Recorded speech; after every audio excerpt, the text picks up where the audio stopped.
Sports Radio. I'm Adam Oslin. Good to be with you guys. K-Fig is out tonight, so I'm going solo like Han here. It's fine. Use the Force. If I have to.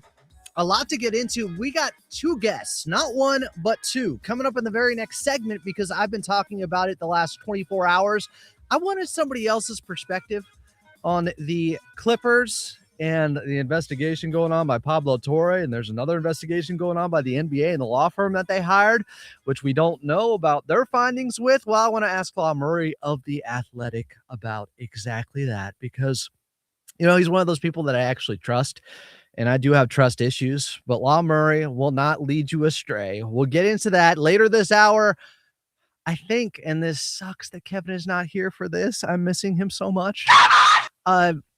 Our favorite video game just turned 35 this week, but we will find a way to still celebrate it even without Kevin. Next hour, Mike Sando is going to talk about his quarterback tier list, which is kind of a big deal around this time of the year. Yeah, Mike Sando has the definitive list on the very best quarterbacks, and it's the best way to rank them. It's very scientific. He's got GMs. He's got coaches in there. We'll also talk Dodgers and NFC South preview in the second hour. Last hour, Kevin Durant had some pointed remarks towards LeBron James and trying to make it seem like there's a parallel to him going to the Golden State Warriors and LeBron James going to Philly. I just don't see it. Oh, Kevin Durant. It's actually Lil B saying something else about Kevin Durant there, but if you reverse it, it sounds like love, and you can actually play it on the radio, so that's a good thing. You have to use so many cuss words. We'll also have Julian's Jam coming up at the end of the show and talk about Aaron Donald and his imminent return. But let's get things started with a little first off. Let's go. Let's go time.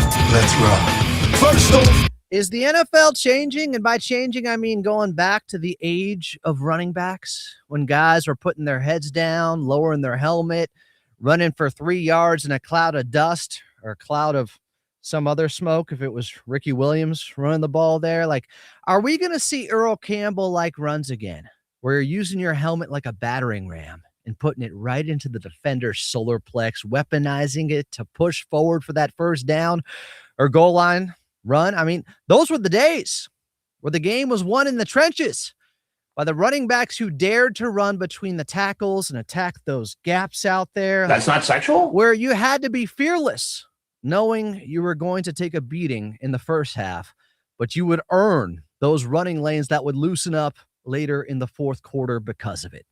When's the last time you've seen an I formation with a running back and a fullback in front of him leading the way, like Madden football games? I know they were just talking about the Madden movie coming out with David O. Russell.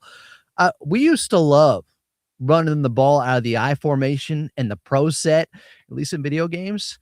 Now it's a Y formation, as in why run the football at all unless it's the quarterback in an RPO run pass option look. Running the football didn't used to be an option, though.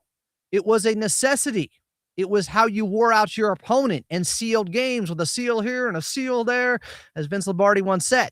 But now it's more like an out route here and in route here, a check down over here, especially if it was Tom Brady, check down merchant. The running back has gone the way of the dodo bird, unless you're the Eagles and you're running that tush push, which the NFL wants to outlaw. Might as well, since they basically banned running backs in the league.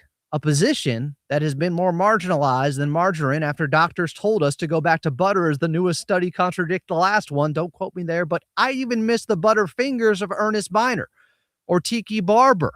It added some randomness to the game when guys had more opportunities to have a fumble rooski because they were getting 30 carries every Sunday. You'd see that ball on the ground and the game would become more relatable to your backyard football epics in the neighborhood. Plus, you'd get Chris Berman doing those weird sound effects like the guy from Police Academy during a fumble. Whoop, whoop, whoop, whoop, whoop. Chris Berman just going all over the place. I mean, I kind of miss him too. Boomer got more excited for fumbles than you do whenever Sidney Sweeney intentionally forgets to wear a bra again. Like, Chris Berman really... and then like, That was every single highlight back in the 90s. Don't get excited. Boomer was very excited for those fumble lowlights that turned into highlights by the chaos created by the pointy ends of the football and those unpredictable bounces it would take, especially when that thing was going off the AstroTurf or the carpet they laid on top of concrete back then when you had running backs willingly being tackled on that surface. It took a tremendous amount of guts to run the football back then. Back when teams knew you were going to rush it 50 times a game.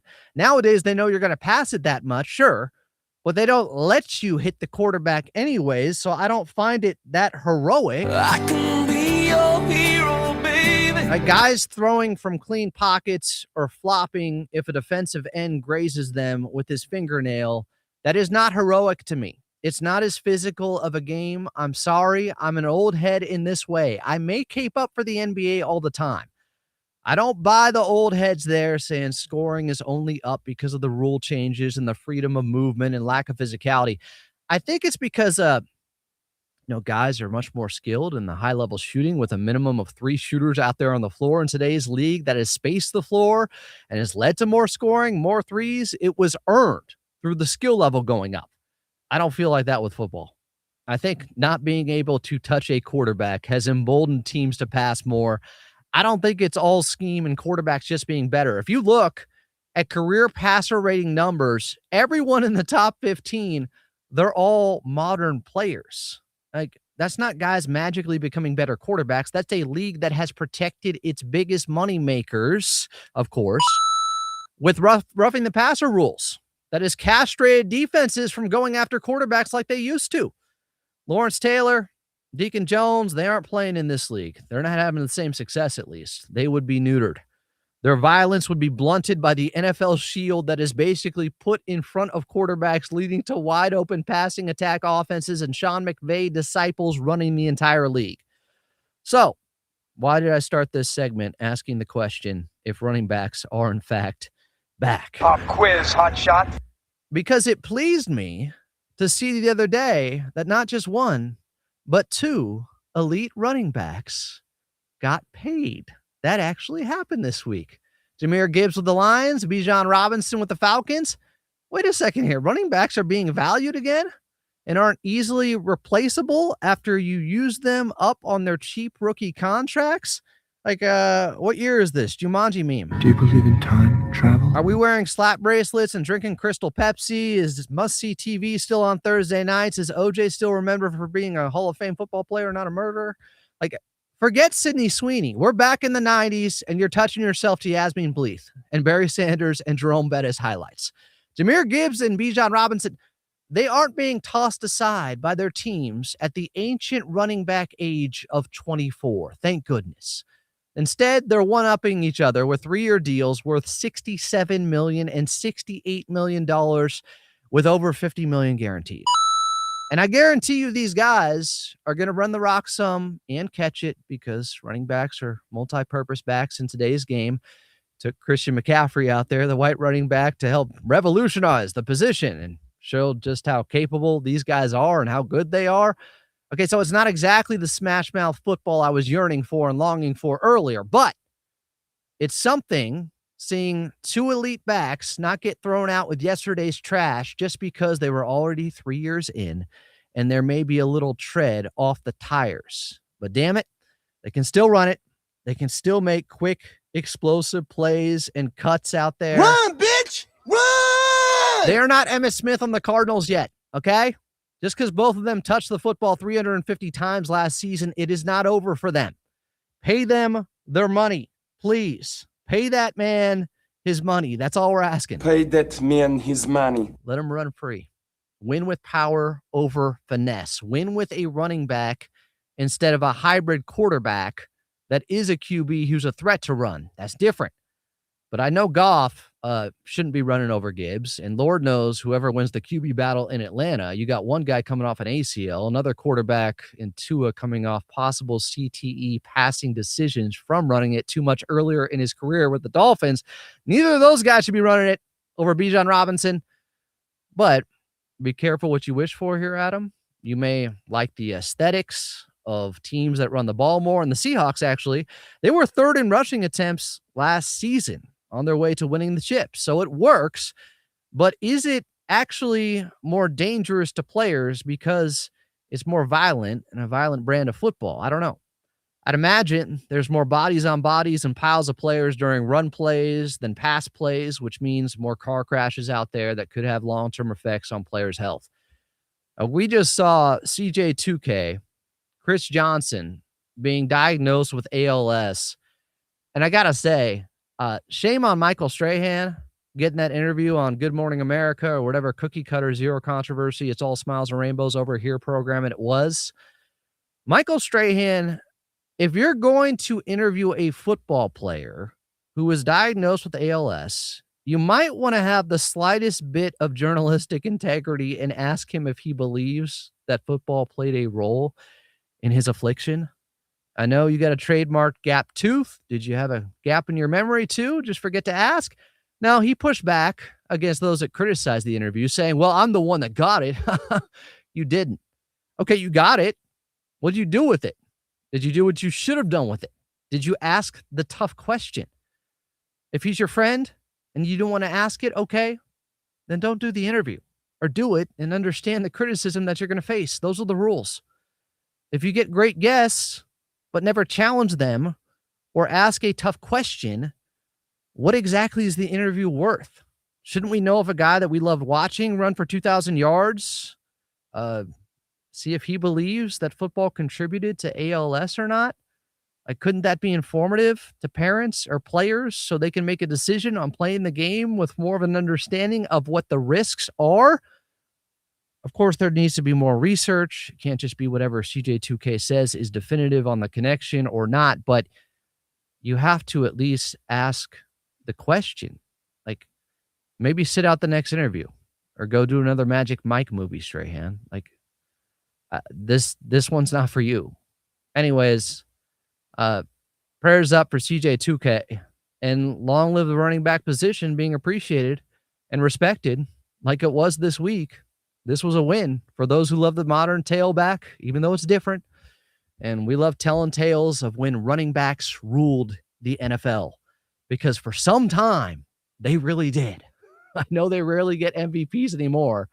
Who was the last one? Adrian Peterson?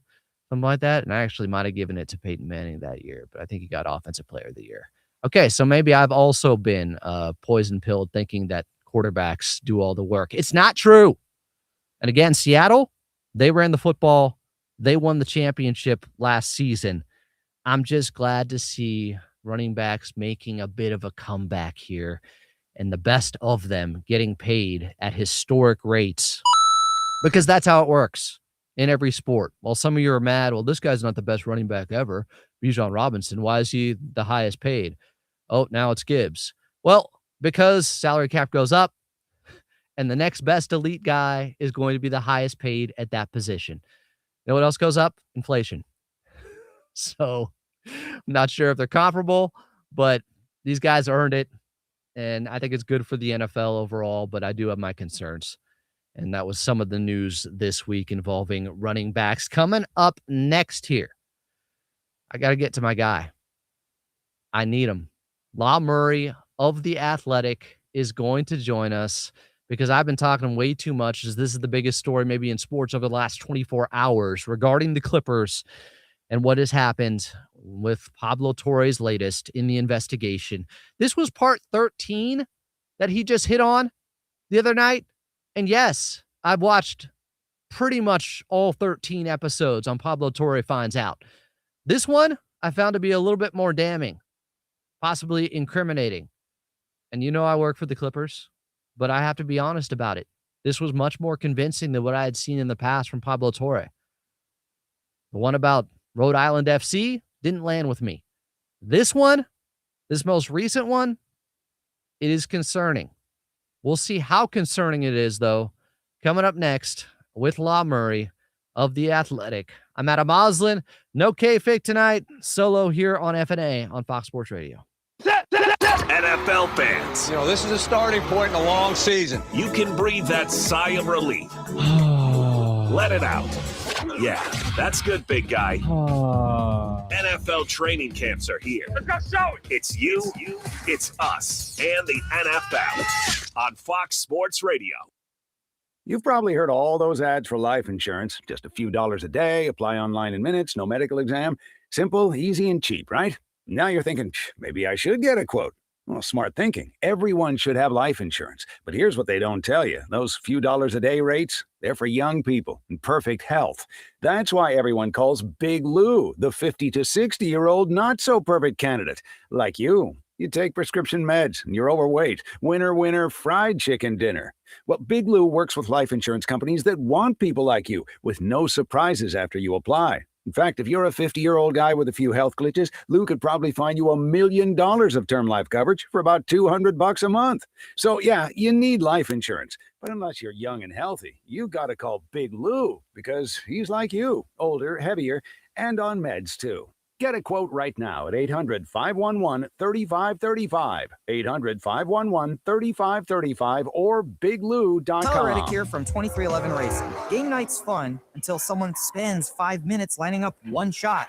Chalk, breathe, re-chalk, still aiming. While they figure it out, I fire up Chumba Casino. I can spin anywhere, anytime, and there's always a new social casino game every week. Spins happen way faster than that shot. Play now at ChumbaCasino.com. Let's Chumba. Sponsored by Chumba Casino. No purchase necessary. VGW Group. Void where prohibited by law. 21 plus. Terms and conditions apply. Fox Sports Radio is taking over YouTube, and you can be a part of it. Just go to YouTube and search Fox Sports Radio. Hit that subscribe button and smash that notification bell and catch all the videos from your favorite shows. Two Pros and a Cup of Joe. Dan Patrick, Colin Cowherd, Stu Godson Company. Live. Covino and Rich. The Odd Couple with Rob Parker and Kelvin Washington. The Jason Smith Show with Mike Harmon. And the Ben Maller Show. Fox Sports Radio. On YouTube. Subscribe, hit that thumbs up icon, and comment away. Here's the deal. The government is over $38 trillion in debt, which means the IRS isn't slowing down. And the tax code is complex and unforgiving. So it's not surprising if you're one of the millions of Americans that owe back taxes to the IRS. Unfortunately, they're the world's most powerful collection agency, with the ability to garnish your wages, seize your bank accounts, and even take your home or business. But don't be stressed or worried any longer. We're Optima Tax Relief, America's most trusted tax resolution firm. We have resolved over $3 billion in tax debt for our clients. Our award-winning professionals deal with the IRS every single day, protecting our clients and preparing them for the best possible resolution. For tax help you need, for tax help you can trust, give Optima a call today. Call 800-627-7754, 800-627-7754, 800-627-7754. Optima Tax Relief. Some restrictions apply. For complete details, please visit OptimaTaxRelief.com. Jason Smith. You ready? Mike Harmon. And that's it. We've put the sports world on notice. We're going to do our thing. We've taken two of the best to disrupt the status quo. That's not a bad idea. Do you agree, Mike Harmon? Oh, hell yeah. Good for them. Did we mention their best friends? Smith and I, we butt heads about a lot of things. They both need. I was waiting till 21, but I'll call him right It's the Jason Smith Show with Mike Harmon. Weeknights at 10 p.m. Eastern, 7 p.m. Pacific on Fox Sports Radio. Yeah. I'm going to prove all the doubters. When Dan Patrick speaks, you better stop and listen. This is the Dan Patrick Show. I don't know what's going to happen with the Clippers. I'm trying to get some kind of head start with a source of mine. And I go, can you give me how much can you punish a multi-billionaire? And I was told, well, draft picks will get their attention. And I said, because if you fine the Clippers, how much can you fine them for what's going on? Like $1 billion? And he's got it, too. You go, only $1 billion? All righty, I'll give that to you. But this is something that is really dangerous for the NBA. Now, do I think this happens? Do I think that there have been sweetheart deals with owners, players, star players, when they get into retirement? Yes, he's on. But he got caught. So you can sit there and go, well, everybody does this. He got caught. Now the question is the NBA going to come down really hard on the Clippers? I don't know what happens with Kawhi, because let's say you void the contract, then the Clippers don't get anything from Toronto if Kawhi goes to Toronto. I'm not sure if Kawhi gets caught up in any of this entanglement. he might, he might say, look, I don't know anything about this. And these paychecks just kept coming in, and I wasn't going to ask any questions. Yeah, Paul. I love that historically Kawhi is the face of load management. Now he's got 7 jobs. And he's loaded, too. So load management, and he's loaded. He got paid. Yes, Dylan. It's sort of like a reverse Ohtani where he's like, money's just flooding into my account. If you want to know what Dan Patrick said next, just podcast it by searching The Dan Patrick Show. And as always, you can listen to Dan Patrick live weekdays, 9 a.m. Eastern, 6 a.m. Pacific on Fox Sports Radio. One guy sees the whole board. I keeps it real, son. But here's where I got smoke with you, sir. The other guy sees what he wants. Kelvin, you're so full of it. I know they won the game, but I'm going to tell you, I'm going to give it to you real. They couldn't be further apart. Well, let me say it this way. Stop it. And that's why this works. It's The Odd Couple. Book it. With Rob Parker and Kelvin Washington. You know you make me wanna. Keep screaming. Weekdays at 7 p.m. Eastern, 4 p.m. Pacific on Fox Sports Radio. One more Dan Patrick. That sounds like he might be touchable. One more Colin Cowherd. Be honest about it. How about some more Cavino and Rich? Fox Sports Radio Nation, your thoughts? The most inclusive show on Fox Sports Radio. More Fox Sports Radio? Any way you want this, I can make it happen. Then it's yours. All of it. We love it! Download the iHeartRadio app and indulge while you do things. Do it. That's a good thing. This is Fox Sports Radio. FS1. To find FS1 on your television, go to foxsports.com for details. FS1. Go to foxsports.com for details. What are we investigating tonight? FnA, Cotton, FnA. Welcome back in. It's FnA on Fox Sports Radio. I'm Adam Oslin. K-Fig out tonight. He'll be back next week. Coming up a little bit later this hour, we'll have some geek news for you. We're celebrating Kevin and I's not wedding anniversary, but anniversary of our favorite game that really brought us together as friends. It's a beat 'em up game that just turned 35. It's older than a lot of the crew here. But join the show right now. Phone's ringing, dude. Thank you, Donnie. Well, you know him from The Athletic. He is the one I trust when I need high-level NBA analysis and sometimes legal analysis. He is my North Star. It is Law Murray of The Athletic, who I believe is still staying on the West Coast, even though I was worried for a second that he didn't go back to Philly because LeBron went there. Law, thanks for joining me here on Fox Sports Radio once again. Yeah, thanks for having me, man. So let's talk Clippers here. Last 24 hours been a little bit crazy, and I've been talking to a lot of people about the case, but I needed your perspective on this. Just how damning or convincing did you find Pablo's latest with really the third allegation of cap circumvention and a no-show job happening with Kawhi Leonard? And it is what it is at this point. And honestly, I've really just felt that way since the first episode back in September. Like, I don't really need to see more of these. Like, the first episode was the first episode, and I just care about what the NBA says at this point. We should have been heard from the NBA. We should have been heard from Wachtell and all of Wachtel's homies at this point. So, I've been over watching these episodes and whatnot. I mean, that's not a criticism of Pablo. He's doing what he does, and that's that. But yeah, like I've been over this. Like, I only want to hear from the NBA at this point. Like, I don't want to hear from the Clippers. It's not like Kawhi's ever really said anything about this, and sure as heck don't want to hear from anyone rumored to be close to Wachtell. Like, I don't want to hear from them. I just want to hear from the league. And I'm sure Adam Silver feels the same thing.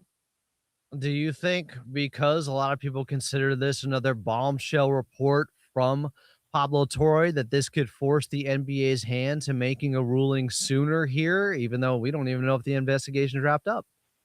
I don't see why. Like I said, the NBA, because they look incompetent and everybody is screaming at them. Are you guys going to talk about this or what?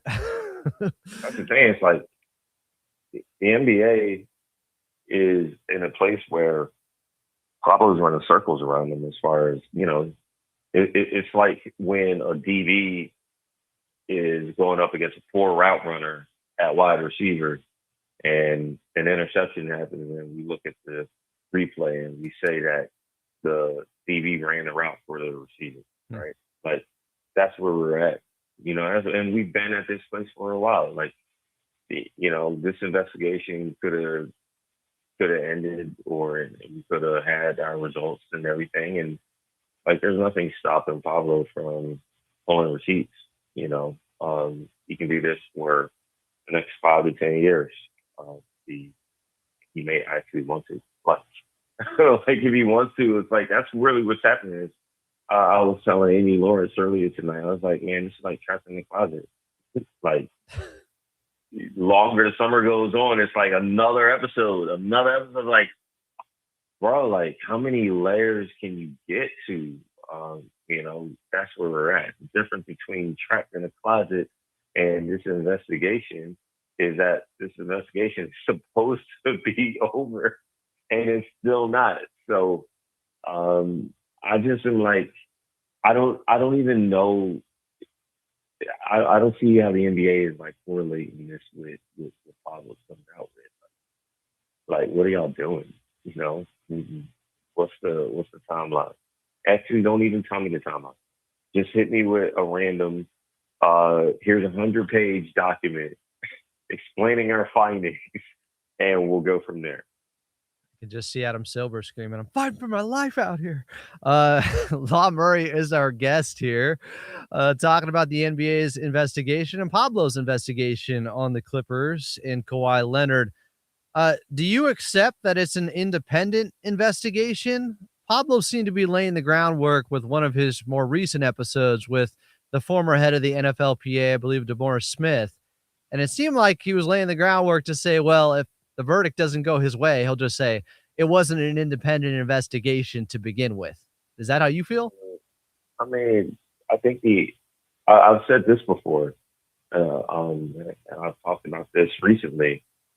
The NBA is not the federal government or law enforcement, and anytime we expect them to be, and those two entities, like, I think some of y'all know me, I don't trust either one of them anyway. But like, the NBA should not be like expected to actually be ran like those two things. And I feel like that's where people are at. Like, people will be like, oh my God, the NBA needs to be airtight when it comes to their investigation. Like, bro, it's a basketball organization. Like, that's what they do. They sell and facilitate the game of basketball.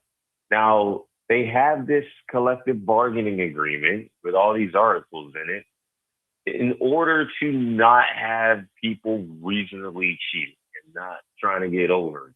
We have a salary cap for those reasons. But the reason the NBA has a salary cap is so people can understand that it would be frowned upon to breach those things, right? Like, please don't make us do investigations. This isn't what we do. It's like when you watching a basketball game and you watch these dudes pretend to want to fight each other. Be for real. Like, I'm not watching the game trying to figure out who held who back the best. Like, trying to see if anyone connected on a punch and if a suspension is on the way. Like, nah, like, we're not trying to, none of us are trying to really do that, even though it excites a lot of people. I feel like a lot of people are excited by this investigation, excited by the possibilities. We're all going to have another thread of talking about what happened and why it wasn't the appropriate consequences, because we all know that's coming. That's really the big story to me now. I feel like this has been long enough. You talk to enough people where you already know what you want to do.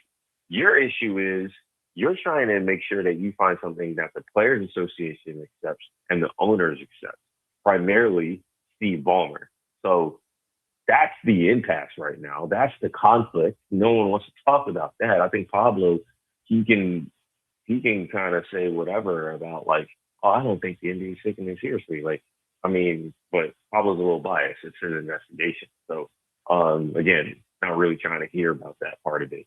But I'm not trying to hear about really how anybody feels except the NBA. Like, the NBA needs to, like, figure out what to do. And if it's got a secondary fight on its hands, well, we kind of expect that. Like, let's get to the primary part of this being over so that we can assess the fallout appropriately. Yeah, Law Murray is our guest here on Fox Sports Radio.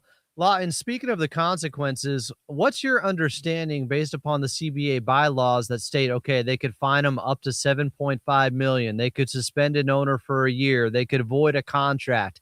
Is that the extent of what Adam Silver could do? Or when he's saying I have broad powers over and over again over the past year, can he go above and beyond what it just states there? Yeah, he can try. I mean, shoot. I don't know how many people expected Adam Silver to ban Donald Sterling for life, but he found a way to do that. That's, one of the best debuts by a commissioner in professional American sports. Like, the sequel might be upcoming, and we don't know. We got to figure it out. And I feel like that's, that part might be on the table for all I know. Like, I mean, when this thing broke in September, I was like, man, that's crazy. Are they really going to void Kawhi's contract? Is this how it ends for the LA Clippers and the era with Kawhi on the team? Now, I don't care, Adam. They traded him. They agreed to trade him. Void the contract all you want. Like, you'd be doing the Clippers a favor. And I know that people are looking at it in that way. How can you hurt the Clippers? We already saw them donate a damn near decades worth of first round picks already. Like, we already know about that. Like, if Steve Ballmer can't show up to the games, then, I mean, the arena's been built. People are going to show up for him. Like, it'll be the first time anyone's going to be sad about an absentee owner. So what can you do that actually hits the Clippers? You'd have to do something related to a salary cap spot or something. Like, it would have to be like a reverse circumvention or something, which is, again, I've seen this Clippers team since The Athletic hired me not have a significant amount of their players worth of salary on the floor. It's called the 2021-22 season. Look into it. Like, I don't understand how, the league can do something. Like, I feel like innovation and punishment is kind of, again, not a thing the NBA wants to be doing. That's where we're at. So we'll see what Adam Silver's broad powers are. I think the broadest power Adam Silver needs to utilize is his ability to actually make a decision and explain it accordingly. Do you think in the meantime, there's a chance that Toronto could just back out of the deal completely and say, we don't want any part of this? Of course. It would be clean for them. Brandon Ingram and Grady Dick could just go back to the team, and neither one of those guys are on long-term contracts, which, ironically, is one of the reasons why the Clippers are like, that's the deal we want, in addition to the draft capital they got. I thought that any Kawhi Leonard deal was going to be a losing deal for the Clippers. The reason why I was like, all right, this can work, ain't because they're getting Brandon Ingram and Grady Dick. It's because they were able to basically cash in on what you're getting out of Kawhi Leonard. Like, Kawhi Leonard, it's not just that he had a great season. It's the fact that we're used to Kawhi Leonard, being year to year at this point, contractually, injury-wise, and now he's 35 years old. So, we all know what it is. As great as Kawhi Leonard was, Kawhi wasn't really good enough when he needed to be for a variety of reasons. That team started 6-22, both with him out and with him trying to get back into the flow. Kawhi did a lot to try and get that Clippers team back over 500, and they got back over 500. And then you saw how April went. The play-in tournament went the way that it went. You saw how Game 7 went last year in 2025 at Denver. Kawhi hasn't been a part of a team that has actually done anything in the playoffs since his ACL tear. So, it looked like the Clippers are going to get the best deal they possibly could. Like, there's not a lot of teams, I would imagine, lining up trying to get Kawhi on the long term. So, like, Toronto understands this. It's like, why would you trade for a guy that, like, you might be getting for free? You know, depending on what the situation is. Will they void the contract? I don't think Player Association will go with that. Will they suspend him for a certain number of games? That seems a little crazy too. But again, like, the Raptors have to kind of consider that. So I think the Raptors would be like, you know what, man, screw it. We'll mend this relationship with Brady and Brandon. We'll keep our first round picks. We can revisit the trade deadline. We can always trade Brandon later or Brady later, whatever. It's a lot cleaner for Toronto than it is for anything related to the Clippers. They're the organization that's under investigation right now. Two more for you here, Law. You touched upon it earlier. Do you think this ends with them reaching a settlement just to make it go away? Do you think the NBA finds them guilty and they fight it? Which way could it go? The Clippers have been hella defiant like this whole time. I'd be shocked if they were to just submit to everything that they're being investigated for. And again, we don't even know the context of what that means. Like, it's not like the Clippers are discussing what is on the table as far as punishments. We know what the Clippers are saying they don't expect, So I just feel like the Clippers, they're not releasing these long statements to say that, oh, you know what, we're just tired, they can go away, like, in a way that implicates them. So, I think the Clippers are dug in. I think the NBA is stuck. And I think the Raptors eventually they'll make a decision on what they're doing. But, as of right now, officially, Brandon Ingram and Grady Dick are Raptors. Like, I'm really not thinking about those guys as Clippers just yet. Like, I don't know, man. I'm from Philly. I remember when I thought Dino Raja was getting traded for Clarence Weatherspoon or whatever. But I had to be. That's when I learned what the term void means. So yeah, like, until that thing is completely done, I think we're all going to be in this holding pattern, and I think it's very easy to see who is least impacted by said holding pattern. Okay, lastly then, to get to basketball here for a second, speaking of Philly, I did reach out to Law, full disclosure. I was like, Law, you're not going to leave us right on the West Coast. You're not going to leave us and go back to Philadelphia, are you, just to cover LeBron? They're not going to make you do that, are they? So how good is this Philadelphia 76ers team, and how much work is it going to take to get them to a championship level? It's going to take acts of God for them to reach championship level. It's still the Philadelphia 76ers. That's still my city, so all love, but with love comes familiarity. So, in the Eastern Conference Finals ain't very familiar in Philly. Again, I've also covered the Clippers, so it's the same vibes. It really is crazy, the kindred spirits of those two organizations, an undertold story. But you asked about how good they can be. It's going to be a slow start. Every LeBron James team starts slow. Sometimes those slow starts lead to 12-game win streaks, and sometimes those slow starts lead to severe disappointment that has the state of Indiana letting you know that your homeboy is about to be traded. So I feel like there's going to be a lot of trust that needs to be developed in a short amount of time. I think that the Eastern Conference is nothing to mess with.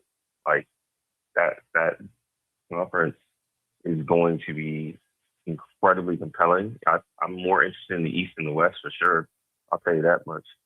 But LeBron James is a computer, man. That's how J.J. Redick described him defensively.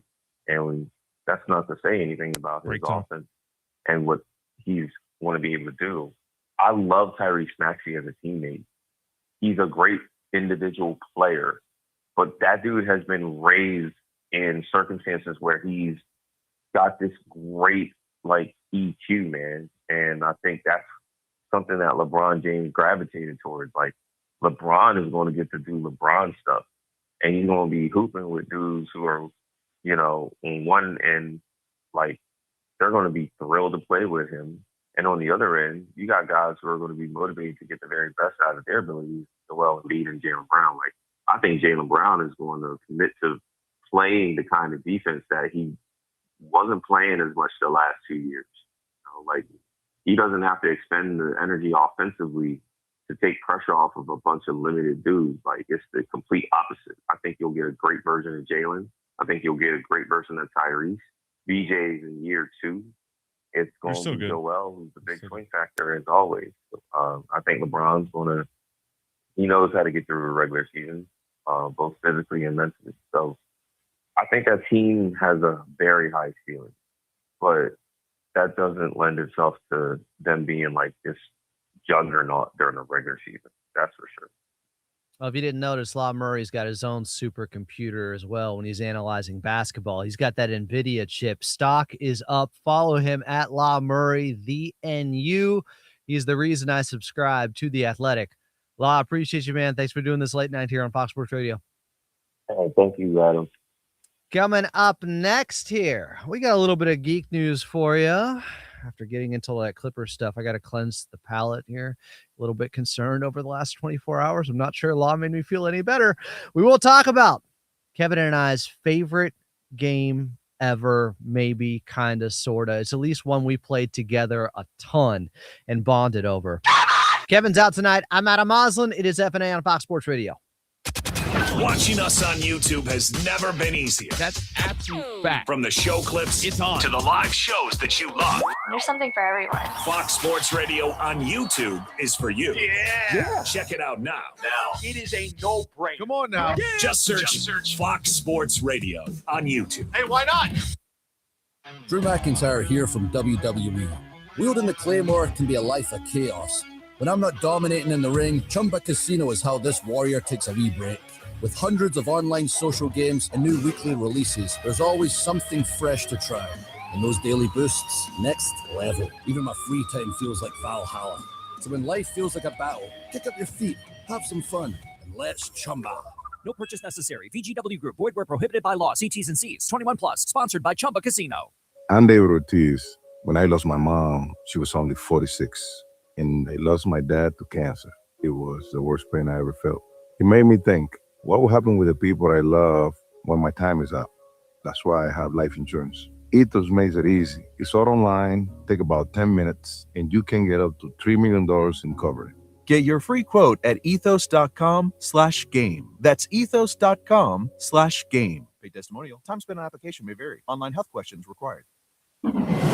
Check it out. The Herd. When Colin Cowherd drops the info, The Herd, you need to listen. Right here. And I think the NIL, the baseball pitch clock, there's no downside. And I'm watching Carson Beck last night. And that kid stayed in college one more year, goes to Miami. And between Georgia and Miami, he played 12 top 10 teams. He played with 45 NFL guys. And you watched last night, Carson Beck, he was ready to play. Maturity, poise, patience. That is a kid who spent 6 years in college. He would have come out last year, been drafted late, 5th, 6th round, sat in the bench. Nope, he played 15 games at Miami with NFL teammates just like he did at Georgia. Carson Beck's, I'm watching Carson Beck last night. I'm not saying he or Haynes King are going to tear up the league, but Carson Beck looks like a starter to me. I don't know how good of a starter. He kind of looks like a starter. And again, Haynes King, another guy, probably would have come out a year ago, late, 7th round pick. Haynes King and Carson Beck, 43 college starts, both stayed in college 6 years. And this is what I've said. And by the way, there's no rush to get to the NFL. Matt Stafford was MVP, was 38 years old. Everybody's playing longer now. You can't hit, right? Nobody's hitting quarterbacks anymore. You can last longer. You can't get driven into the dirt or the AstroTurf. So, and there's 2 other quarterbacks this year in college football. Trinidad Chambliss at Ole Miss. I'm not the best at keeping up with those folks on my on the X. So, I mean, I might be friends with them, but most people, I'm like, who are you? I don't want to get caught up in some mess. Eastern, Hollywood Mark. On Fox Sports Radio. And now, Steve Cavino. Oh, boy. Rich Davis. This is Cavino and Rich. It's not about the Yankees. It's not about Anthony Volpe. Anthony Volpe had to replace Derek Jeter. Talk about pressure. There were guys in between, the D.D. Gregoriuses of the world, but essentially you're the next name that people... But he's the next guy. They touted him to be one of the highest prospects since Derek Jeter. Like, he's the next guy. He was a local kid. He was here in the footsteps of this kid, George Lombard Jr. In his first game, he hits a home run in his second at-bat, tying the season totals of Anthony Volpe. Oh, they got one home run each? Okay, cool.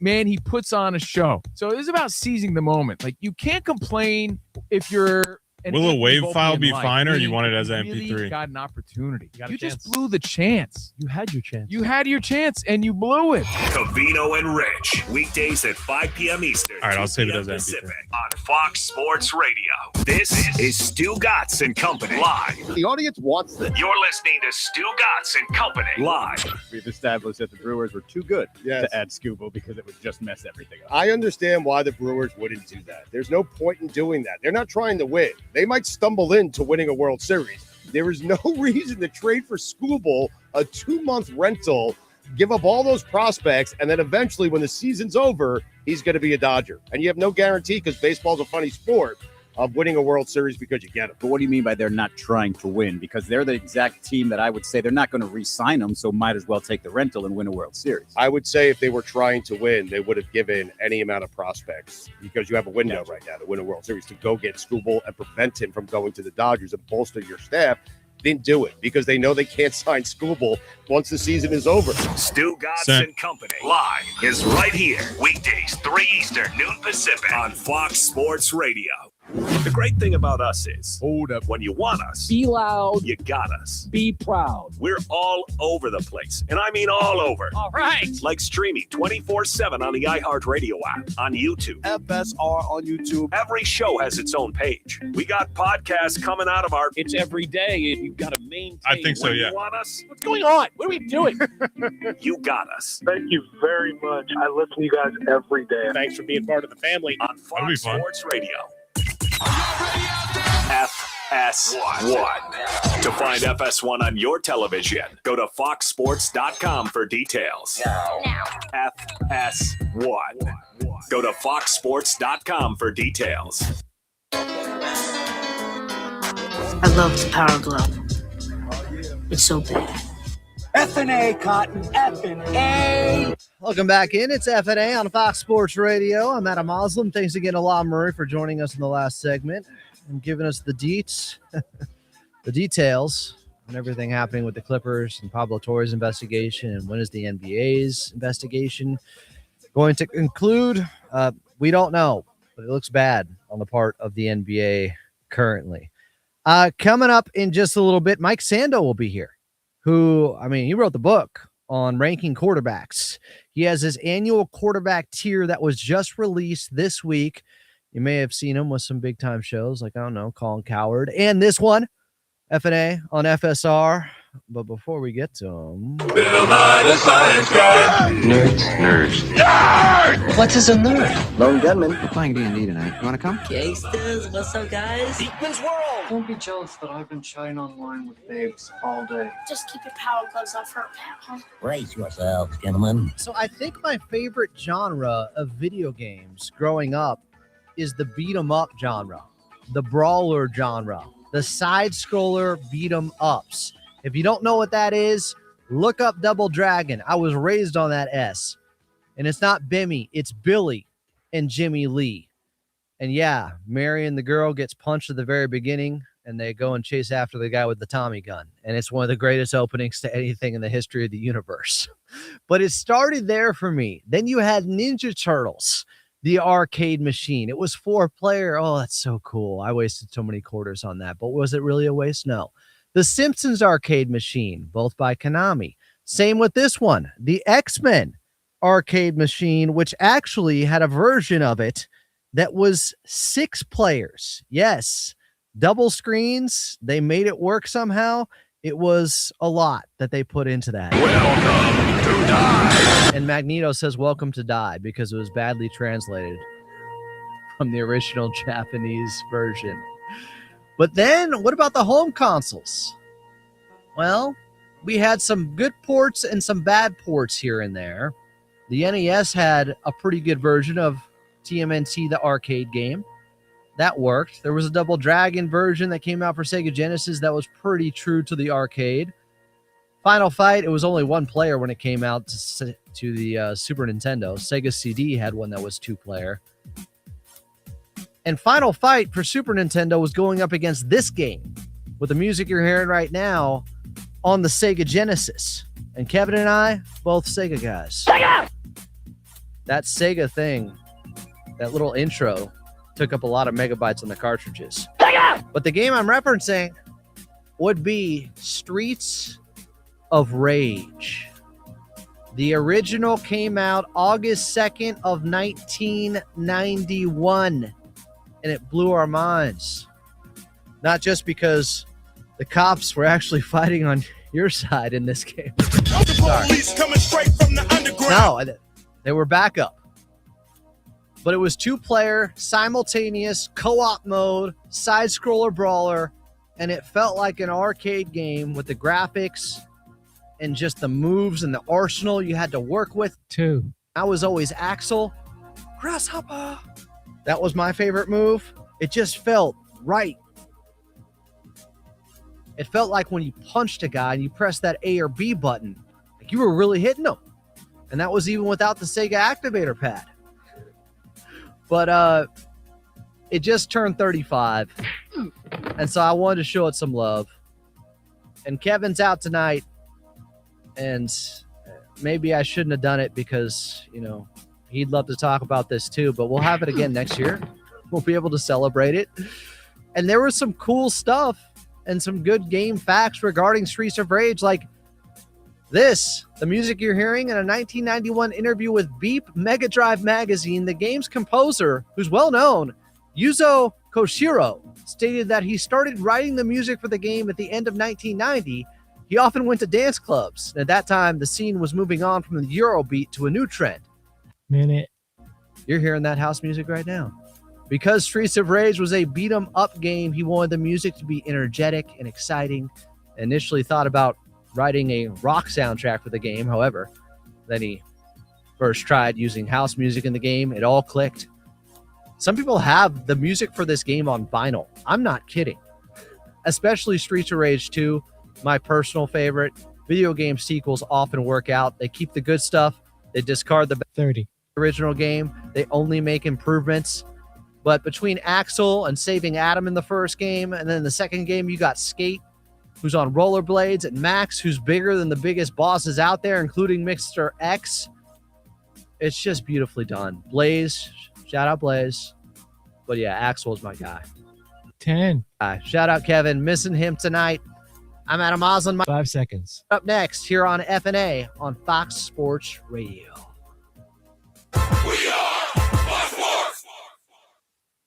Do you have 3 ex-wives and your current trophy wife wants a life insurance policy 3 times the size of the policies you had to purchase for your previous mistakes? If so, you need to call Big Lou, a term provider, 800-511-3535. Big Lou is intimately familiar with your problems. I said Haynes King. You're 50 or 60 years old and in reasonably good health. A $1 million policy should only cost about $100 to $200 per month. Big Lou may have a solution for your previous It means policies zero. as I think well. people were You just may happy even that save enough football money to was lighten played the and it load was on your actually new $1 watchable. million policy. Remember, call Big Lou. He's like you, except he's only on number 2. Call term. It was provider, probably the most watched 800-511-3535. Hall of Fame game ever. That's 800-511-3535 for $1 million in term life insurance that you can live Yeah, I with. think Call that Big probably Lou matters at a lot more. 800-511-3535. 240th. FS1. To find FS1 on your television, go to foxsports.com for details. FS1. Go to foxsports.com for details. Jason Smith and Mike Harmon are dropping knowledge like this. These guys are sick, man. You know, this is what I love. I love the unpredictability of social media sometimes. But the specific thing, right, that everybody wanted to write back to me, whether it was people in the industry or not, about Skubal going to the Dodgers, that, well, yeah, people could overbid, but why would you do that when Skubal's just going to be a Dodger in the offseason anyway? And I saw that, and that's when I said, oh, these are people who apparently are going through the trade deadline for the first time in their lives and don't understand that at every trade deadline, no one trades for guys because they know they're going to say, yeah, once in a while, a player makes his destination known. You know you're going to do it in the offseason, but this is how it works, the deadline. And I can't believe people that don't know how the deadline works. Yes, you rent star players at the deadline for 2 months and hopefully more as you try to win the World Series. In the offseason, you lose them.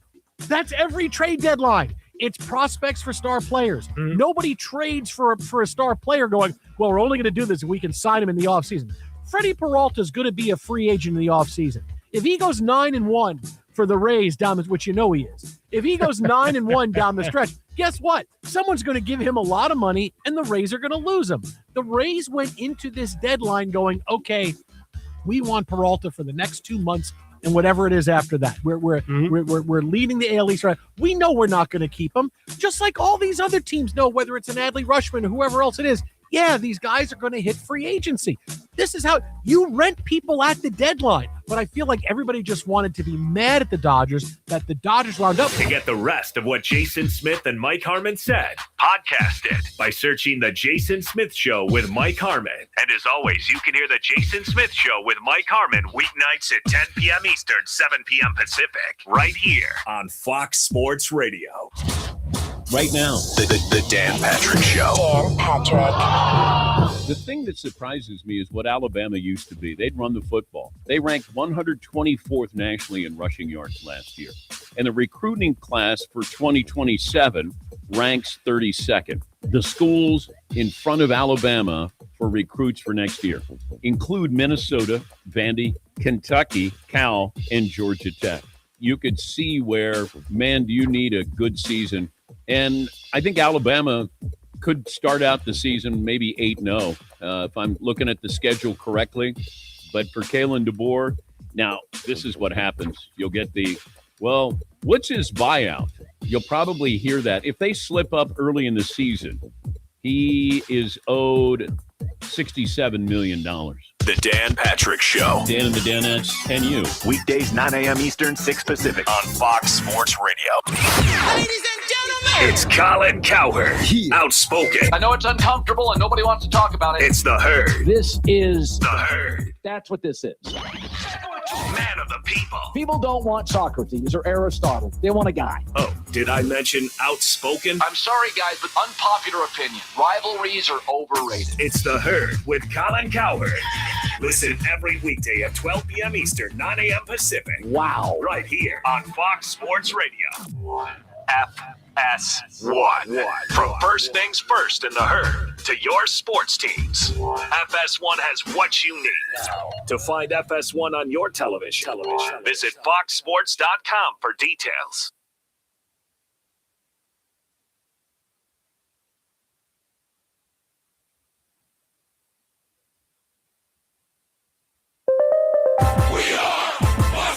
And here's what you need to know. The Yankees won a late-night ball game in 10 innings in a comeback against Atlanta 3-2 that snaps the Braves' 8-game winning streak. Toronto held on 5-4 at Philadelphia. Boston won its 9th game in a row, 13-1 over the A's, who dropped 9 straight. Winning Boston pitcher Peyton Tolley had 14 strikeouts in 6 innings. Cleveland and Minnesota each won on the road. The Cubs as well. Cubs have won 5 straight. Arizona sent the Dodgers to a 7th straight loss, 4-3, on a 2-run homer bottom of the 9th off closer Edwin Diaz. Tampa Bay was a 2-1 winner at Seattle. The Chiefs say quarterback Patrick Mahomes will likely miss their preseason opener next week, coming off knee surgery last year. Jordan Spieth barely made the cut in Greensboro, 3 under par. And in the WNBA, Washington won its 6th straight, 79-74 over Atlanta. Angel Reese in the loss, 1 of 12 shooting. I'm Steve DeSager. Let's begin, shall we? FnA. Let me tell you something. Kevin Figures. My entire take here is moved. Adam Osley. There's a conversation to be had. 3, 2, 1. Oh, yeah. They're kicking the weekend off. It's FnA. Point well taken. Sound good? That is so exciting. Yeah. Live from the Fox Sports Radio studios, here's FnA with Kevin Out. It's Adam Osley. I didn't notice that earlier. Is that necessary? I already know I'm alone. Somebody in the chat earlier on the YouTube side actually said this. Like, why are people trying to freak me out here? Swung at Ball 4 said, are Julian and Mark there with Adam? I'm scared that Adam is alone in the studio. I hear there are ghosts. Who came up with that rumor? We're here. We're here. He's not alone. He's not alone. Hey, afraid to go ghosts. We got our Ghostbusters crew. We're good. All right. I feel very secure here. Kevin will be back next week. Thanks again to La Murray for coming on in the first hour. Coming up a little bit later this hour, I'll talk about, is the NFC South the worst division in sports? And this is personal for me because I'm a Carolina Panthers fan. So I have a pretty good handle on just how good or how bad the NFC South is. We'll also give you a Dodgers update. Yeah, they're winless since they picked up Scooble. Is there a relationship between that? I don't know. Is there a connection there? But first, I got to get to him. Phone's ringing, dude. Thank you, Donnie. Well, as we count the grains of sand funneling down the hourglass till the NFL offseason fully passes, we have to bring on Mike Sando for his annual QB tier list, which is like the Groundhog's Day signal for the NFL season being close, as we're just 33 days away from kickoff at Seattle in a Super Bowl rematch between the Seahawks and Patriots. Have either of their quarterbacks moved up a tier or two since last summer? Let's find out with Mike Sando from The Athletic. Follow him at Sando NFL on X. Mike, thank you so much for doing this here on FnA on Fox Sports Radio. Oh, my pleasure. There's such a fun project to do, talking to the 50 coaches and executives, kind of figuring out what they think and then talking about it. It is pretty cool. This is the definitive quarterback list. Everybody else wants to have their hot takes here and there, but this to me feels much more concrete. I love the work you've been doing. Can we start though just with giving the audience an understanding of the specific criteria? You talk about coaches, executives from around the league. What are we looking at here? How scientific is this? It's pretty good.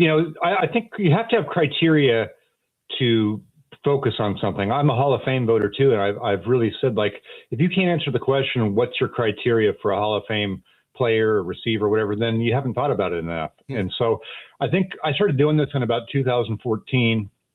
I remember back then, I think Joe Flacco had won the Super Bowl. There was a lot of talk, is Joe Flacco elite, and that type of stuff. Good debates. We could have those types of debates every year, but really, I was asking people in the league, like, how do we differentiate these guys? And so, most people probably over time could name the tier one guys because they're the superstars. Over the years, that'd be John Elway's and Peyton Manning's and guys like that. But okay, so what do they have ideally that the next tier doesn't have? And all the way down, we've got effectively 4 tiers. There's a 5th tier if you weren't a starting quarterback at all.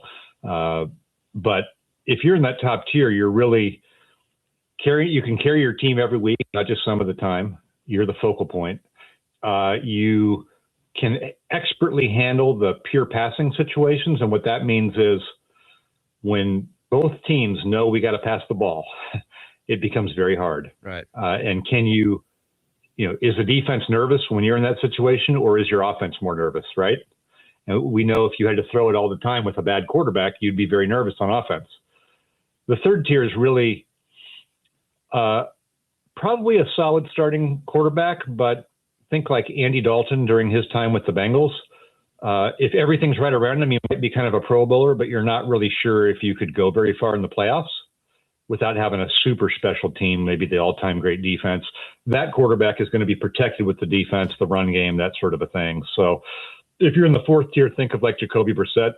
We've seen a lot of you, and you could be a starter, but maybe not for the whole year. They're going to be going to get somebody else. Or 4 could be a young guy, Malik Willis. hey, I haven't seen enough to put him higher than that. Let's just give him a floor for now as kind of a placeholder. So that's how it came about. I think they make sense. And so I will talk to, 50 coaches and executives every year. I think I had 8 GMs, 9 head coaches, 15 coordinators, 10 of those run defense. There was 10 other guys that were either assistant GMs or former GMs, just a good mix of people. And I will have them put each of these quarterbacks in one of those tiers, and they'll just average the results. If you get 50 out of 50 votes, you're a 1.00. You can't be better than that if you have 50 out of 50 in tier 1. And so on all the way down. So we get only 4 guys in tier 1 this year. It's a pretty nice list. I call this like the Criterion collection for quarterback rankings. This is certified here. Mike Sando is our guest here on Fox Sports Radio. It's FnA. I'm Adam Osland. So I did see, and this guy's been in the news a lot lately, Lamar Jackson dropped out of being a tier 1 guy to a tier 2 guy, but it's not like you ranked him 69th among the top 100 NFL players or anything. He didn't fall that far, but does he need to be back in that MVP conversation to get back into that tier 1 status? Yes, I think that he's been a very interesting kind of polarizing player over the years because he's been a superstar. He's been a 2-time MVP. He has had a lot of problems in the playoffs, a little better recently, but he's kind of been solved. And there's really in the league a much greater respect for the great passers as opposed to the great runners because you're going to have to pass the ball. It's going to get reduced to that. The running can dry up, especially as you get older, but even in a game, that can be taken away a little bit easier than the great passer who can beat the rush and do the things like a Matthew Stafford does without even being able to run. So Lamar last year was in tier 1. He was great in 2024. He was so good because they were bad on defense, and yet he was able to carry them and able to win some games. Last year, his legs dried up. I think he was hurt. He looked like he didn't want to run, and it wasn't the same. And so he still got 22 votes in tier 1. A lot of people would put him there, but I think the reason he got 28 in tier 2 is, unlike those guys in tier 1, he doesn't really have the playoff credentials to kind of make his position more durable. Mahomes can kind of, have a year that's not Mahomesian, and people aren't going to give him a 2. Even Joe Burrow's been to a Super Bowl. Lamar doesn't have that track record in the playoffs, and I think it makes him a little more volatile. So you mentioned Patrick Mahomes there.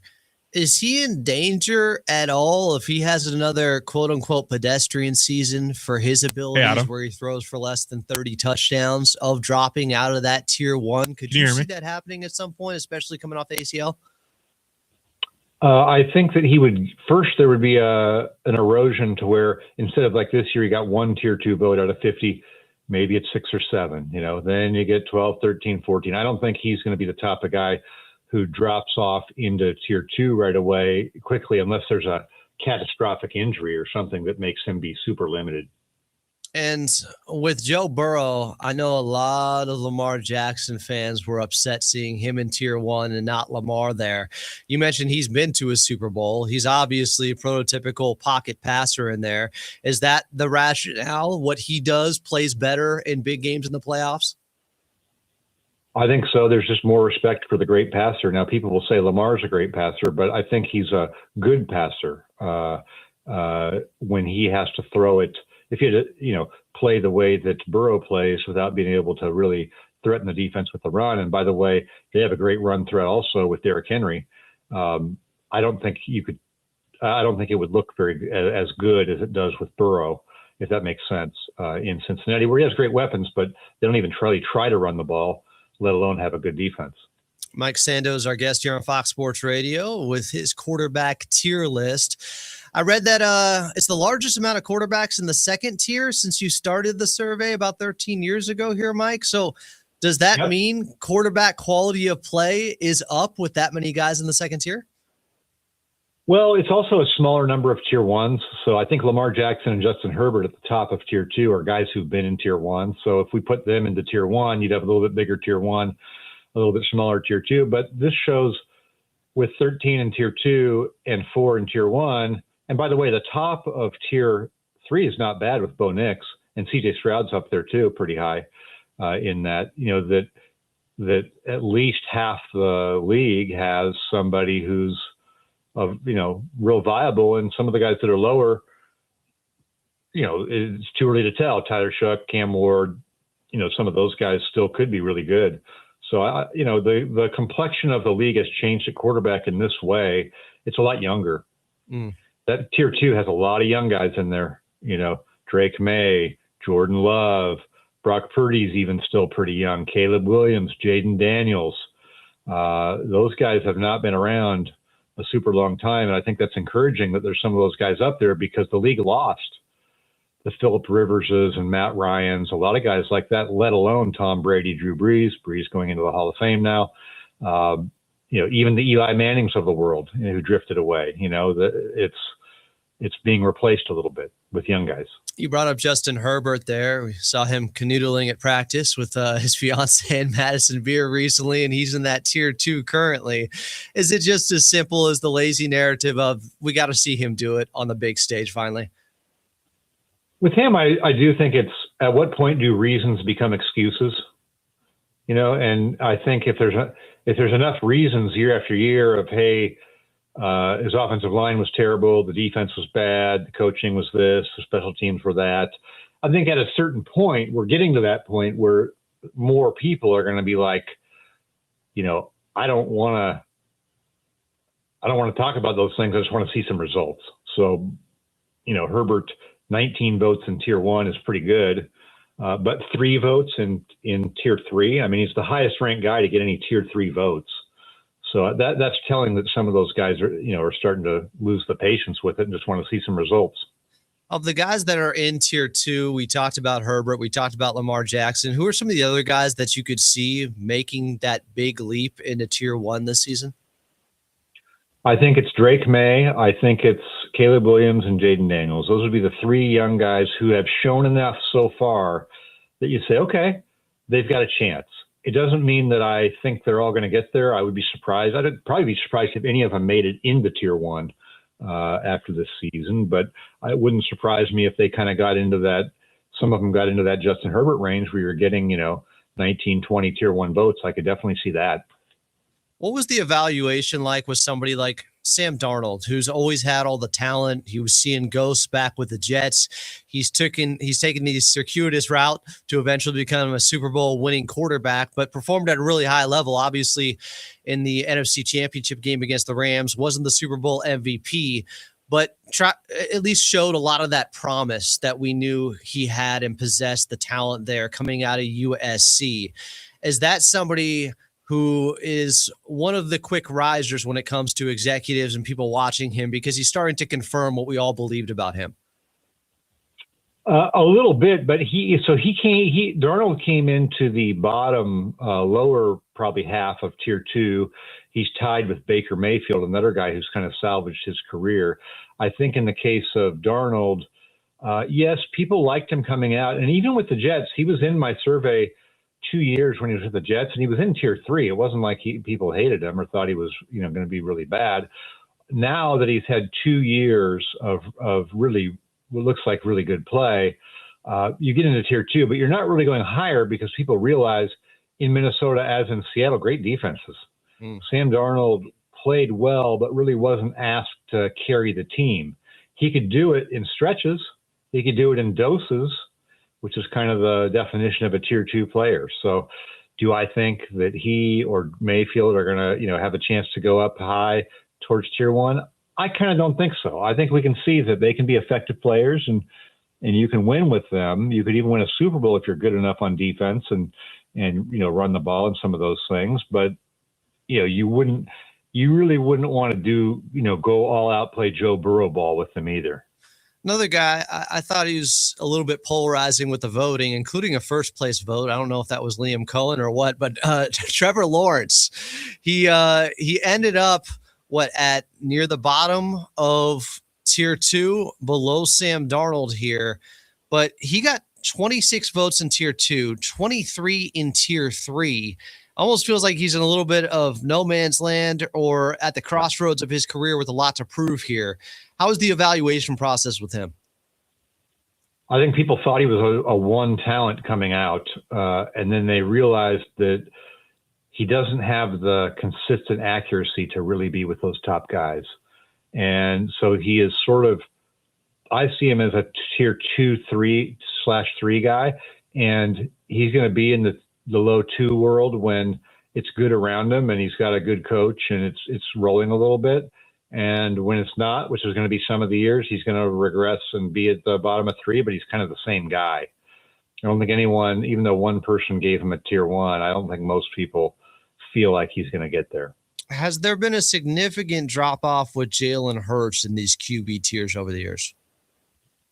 I think he's always been seen as a lower half of tier 2 guy who, look, when he's coming off a Super Bowl MVP, he probably got elevated a little bit, but people have felt as though, week in, week out basis, good, but limited and dependent on run game, good offensive line, limited menu of passes, limited volume of that. Even when he was Super Bowl MVP, 17 of 22 passing in that game, not somebody you probably want to have throwing it a ton.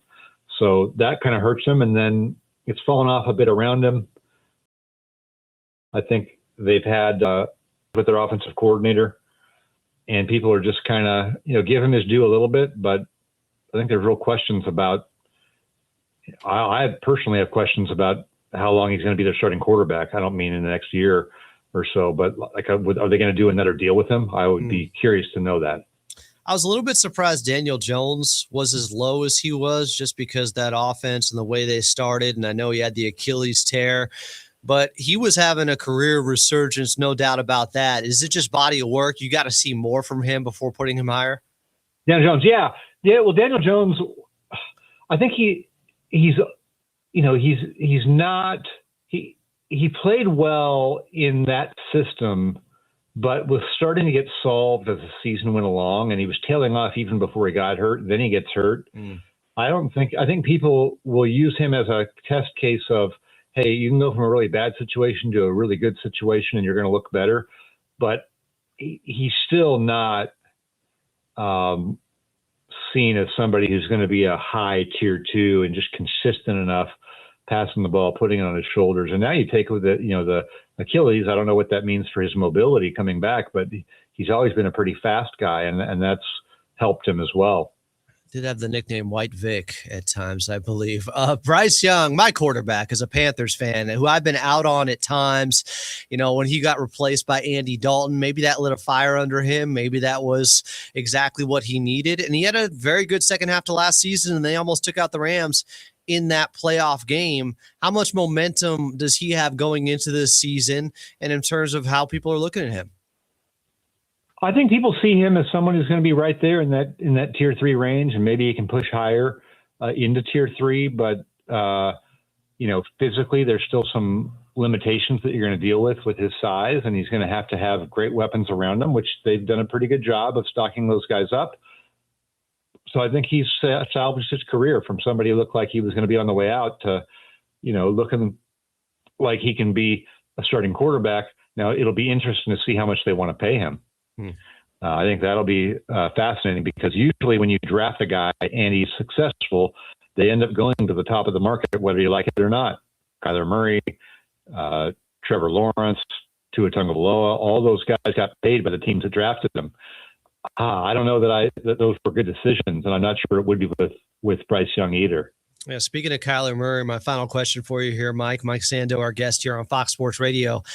How do you think he's going to perform under KOC? Is this that time where he's finally going to take that next step? He's been through injuries. He's been in Arizona. He has been in a really difficult situation with different head coaches, but the talent is there. Is KOC the right guy, assuming he comes out as QB1? I think that remains to be seen. I think he's going to win, because I do think that with that defense, like I said, they went 9-8 last year without really having a quarterback. So I think Kyler's going to win. But the fit with KOC is interesting, because he really hasn't had that type of a quarterback before. And so I think it's going to be generally successful, and that I would bet in a year from now, Kyler Murray's probably higher in the next year's survey. I think they'll win some games, but I think they could be looking for another quarterback too. We'll see. It is the definitive quarterbacks ranking list by Mike Sando from The Athletic. Comes out every year around this time. And it's great to have him on and have a conversation about how some of these guys stack up and where they could be headed next. Mike, thanks so much for doing this here on Fox Sports Radio. Thank you. Sure appreciate it. There goes Mike Sando. Wait, we had two guys on, both from The Athletic tonight. Are they paying us? Are we paying them? I don't even know what's happening. Pure athlete, yeah. I like them both. Sando's great. We've had him on before on FnA. Of course, Law Murray, close personal friend that I had to check in on to make sure he wasn't going to leave us for Philadelphia. Like, I was going to end up like the girl in Jurassic Park. He left us. No, that can't happen. Coming up next, we'll talk NFC South in our divisional preview series. We went through the NFC West, the NFC North. NFC South is next. What movie does it remind me of? Here's a hint. They tricked me and I don't care anymore. I'm Adam Osland, and you're listening to Fox Sports Radio. Football. Real life football is back. Football is back. We know it was the Hall of Fame game, but we had the plays. King, he's going to step up, runs, goal line, is he in? And of course, guys pumping up their teams. Real life football is back. Yes, sir. And it's covered right here on Fox Sports Radio. Drew McIntyre here from WWE. Wielding the Claymore can be a life of chaos. When I'm not dominating in the ring, Chumba Casino is how this warrior takes a wee break. With hundreds of online social games and new weekly releases, there's always something fresh to try. And those daily boosts, next level. Even my free time feels like Valhalla. So when life feels like a battle, kick up your feet, have some fun, and let's Chumba. No purchase necessary. VGW Group. Void where prohibited by law. See T's and C's. 21 plus. Sponsored by Chumba Casino. Fox Sports Radio is taking over YouTube, and you can be a part of it. Just go to YouTube and search Fox Sports Radio. Hit that subscribe button and smash that notification bell and catch all the videos from your favorite shows. Two Pros and a Cup of Joe. Dan Patrick, Colin Cowherd, Stu Godson Company. Live. Cavino and Rich. The Odd Couple with Rob Parker and Kelvin Washington. The Jason Smith Show with Mike Harmon. And the Ben Maller Show. Fox Sports Radio.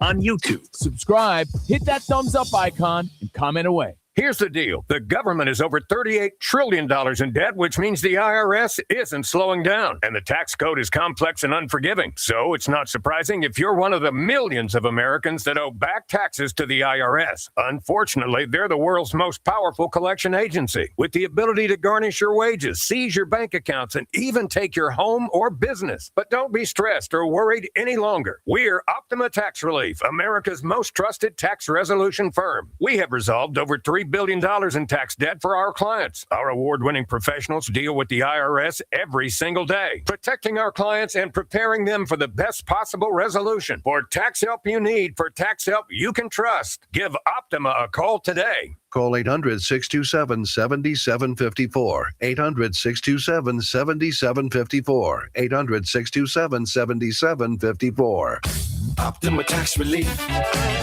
Some restrictions apply. For complete details, please visit OptimaTaxRelief.com. You've probably heard all those ads for life insurance. Just a few dollars a day, apply online in minutes, no medical exam. Simple, easy, and cheap, right? Now you're thinking, maybe I should get a quote. Well, smart thinking. Everyone should have life insurance. But here's what they don't tell you. Those few dollars a day rates, they're for young people in perfect health. That's why everyone calls Big Lou the 50 to 60-year-old not-so-perfect candidate. Like you. You take prescription meds and you're overweight. Winner, winner, fried chicken dinner. Well, Big Lou works with life insurance companies that want people like you with no surprises after you apply. In fact, if you're a 50-year-old guy with a few health glitches, Lou could probably find you $1 million of term life coverage for about $200 a month. So, yeah, you need life insurance. But unless you're young and healthy, you got to call Big Lou because he's like you, older, heavier, and on meds, too. Get a quote right now at 800-511-3535, 800-511-3535, or biglou.com.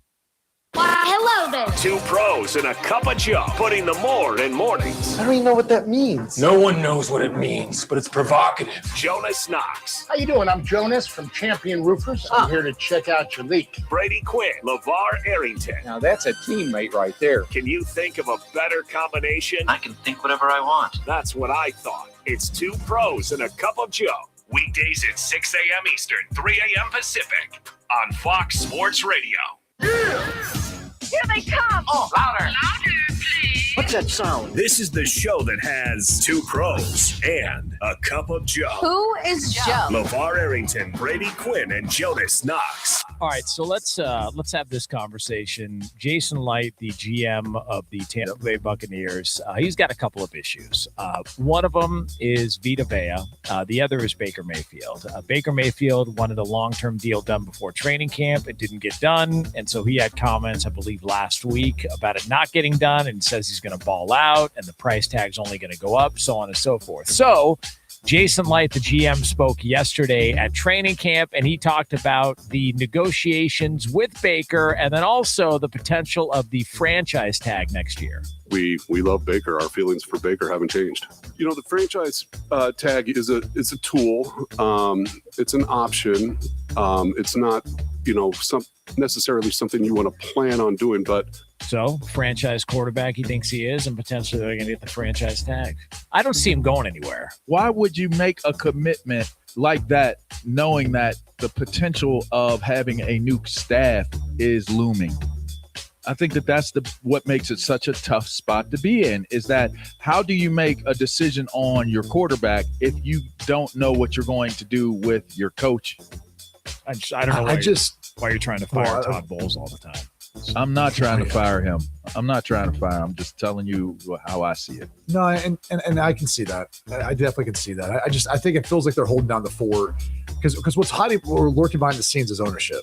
And ownership might be saying to themselves, like, look, guys. To get the rest of LeVar Arrington, Brady Quinn, and Jonas Knox, podcast by searching Two Pros and a Cup of Joe. Listen to Two Pros and a Cup of Joe weekdays from 6 a.m. Eastern, 3 a.m. Pacific on Fox Sports Radio. He's Steve Cavino. Kick it! He's Rich Davis. I thought of like the worst idea possible. It's Cavino and Rich. We are in a serious situation here. They're dropping knowledge. Everything about it is stupid. And names. We did an interview with Jay-Z, and Cavino's like, yo, quick pick. And Jay's like, no. He's like, no. What up, Cavino and Rich? It's Cavino and Rich. Bringing it to the entire nation. Weekdays at 5 p.m. Eastern, 2 p.m. Pacific on Fox Sports Radio. When you call yourself the premier sports lineup in the nation, you have to back it up. Unapologetic. Well, my friends, we do. Check these names. Dan Patrick, Colin Cowherd, LeVar Arrington, Brady Quinn, Jonas Knox, Stu Dotson Company, Cavino and Rich, Rob Parker, Kelvin Washington, Ben Maller, Jason Smith, and Mike Harmon. Boom. The best. Is that premier enough? Listen to all those names right here. Really? On Fox Sports Radio. FS1. To find FS1 on your television, go to foxsports.com for details. FS1. Go to foxsports.com for details. Are you ready for some football? FnA, Cotton, FnA. Welcome back in. It's FnA on Fox Sports Radio, FnA on FSR. I'm Adam Oslin. Coming up in a little bit, we'll give you that Dodgers update as promised because, they made a big move. How are things working out so far for them? Not too bad, I hope. Remember, with the iHeart app, you can stream us wherever you are. Catch us in all of our Fox Sports Radio shows live 24/7 in the new and improved iHeart app. Just search Fox Sports Radio in the app to stream us live all day, every day. And be sure to select Fox Sports Radio as one of your presets in the iHeart app so it will always pop up at the top of your screen. Again, just search Fox Sports Radio in the iHeart app. Kevin, who's out tonight, and I have been doing a series on every NFL division leading up to that kickoff, which is 33 days away. So let's talk about the best of the worst. Have you ever watched the movie The Room with Tommy Wiseau? Do you know about him? They tricked me and I don't care anymore. Yeah, The Room fame's kind of a big deal. Julian, you're aware? Oh, hi, Mark. Okay. Oh, Hi, Mark is a classic. They have showings on Sunset in Los Angeles still for this movie. They would sell out like 6 theaters back in the day. I saw Alec Baldwin there once, tried to buy him some popcorn. He didn't want me to pay for his popcorn, but maybe he's not the nicest guy. I don't know. Tommy Wiseau is the director and lead actor of this movie. And you may think, it's intentionally bad. It's not. It's not intentionally bad. It's kind of like one of those cult classics at this point, like Rocky Horror Picture Show or Troll 2. Here's some more Tommy Wiseau. Do you understand life? It's just so bad. It's good. One of my favorites is "You're Tearing Me Apart, Lisa." That comes from the movie The Room. Its claim to fame, it's so bad, it's good. Check it out, please. But these movies, they are trying to be good. They just end up bad. That's kind of the case with the NFC South division in the NFL. From The Room to the division, like, you're tearing me apart, Panthers. That's right. I'm a Carolina Panthers fan. So I have a pretty good idea how bad the NFC South has been lately. They have produced 3 Super Bowl winners since they realigned the divisions back in 2002. The Bucs twice, the Saints once. But it's also been the second worst division in the NFL over the last 10 years, only behind the AFC South. You may have guessed that. Last year, though, I'd argue the NFC South, it did not deserve a representative in making the playoffs. Where in the final week of the season, you might have remembered the Panthers ended up getting in at 8-9, even though they lost to the Bucs in week 18 because the Falcons beat the Saints. And in that 3-way tie of 8-9 teams, the Panthers had the best head-to-head record. So they moved on to the wild card, where, yes, they got to host a wild card game. They almost beat the Rams in that game. But not only did they make the playoffs at 8-9, while the Vikings and Lions stayed home at 9-8, the Panthers got to host a flipping playoff game. That's disgusting. That is. Do you understand life? I don't understand why we have to have so many divisions, so then you end up having a bad team that ends up winning a division, and that was the Carolina Panthers in the NFC South last year. Like, you laugh to keep from crying when you're watching the NFC South at times. It is complete mediocrity. It's all mid, no breaks at best, and usually it is a comedy of errors. Something so bad it's good, or at least funny and entertaining to watch, like The Room.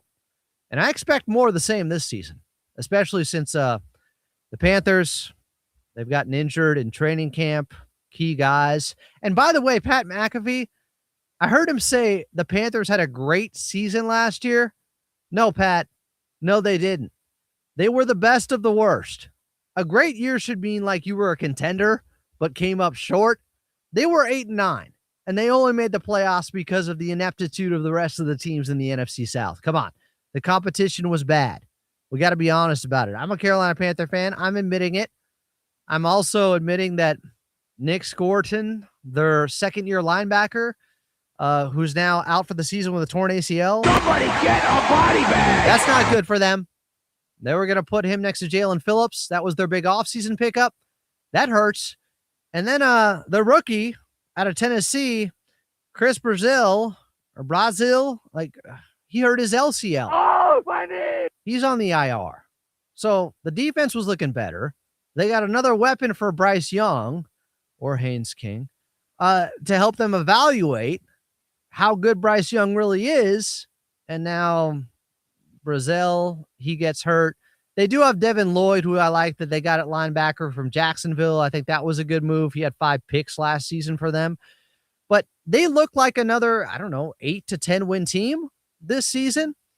But nothing above that when you have Bryce Young on your team. I'm sorry. You lose. I'm still not a believer. Now, the Saints, they're going to try to march up and down the field with Travis Etienne, who was their big pickup this offseason. And they're going to pair him with Tyler Shuck, who sometimes is shook depending on the late game situation. He's a young quarterback, I understand. Travis Etienne, another running back that got paid, by the way. Good to see that. Even at the age of 27, my God, a foot in the grave. Oh, you want something too, old man? They don't do that with running backs, I thought. They still have Kamara, by the way, who's even older. But Shuck supposed to have more of the reins of the offense and responsibility. Kellen Moore has said that recently. I don't know if that's a good or a bad thing. But the Saints, they're no threat here. They're winning 5 to 7 games. And if Shuck doesn't pick it up, well, he may get bumped because they picked up Zach Wilson at quarterback. Okay, that's not possible. You don't have to worry about him taking your job, I would say. Tampa Bay, we talked about Baker Mayfield recently.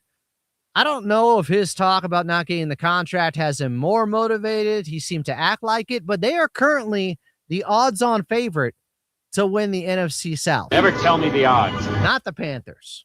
Now, he played hurt last year, and he didn't play great, and he's streaky, and he was up and down, but he still has to prove himself again for Tampa to pay him. That's not great for him.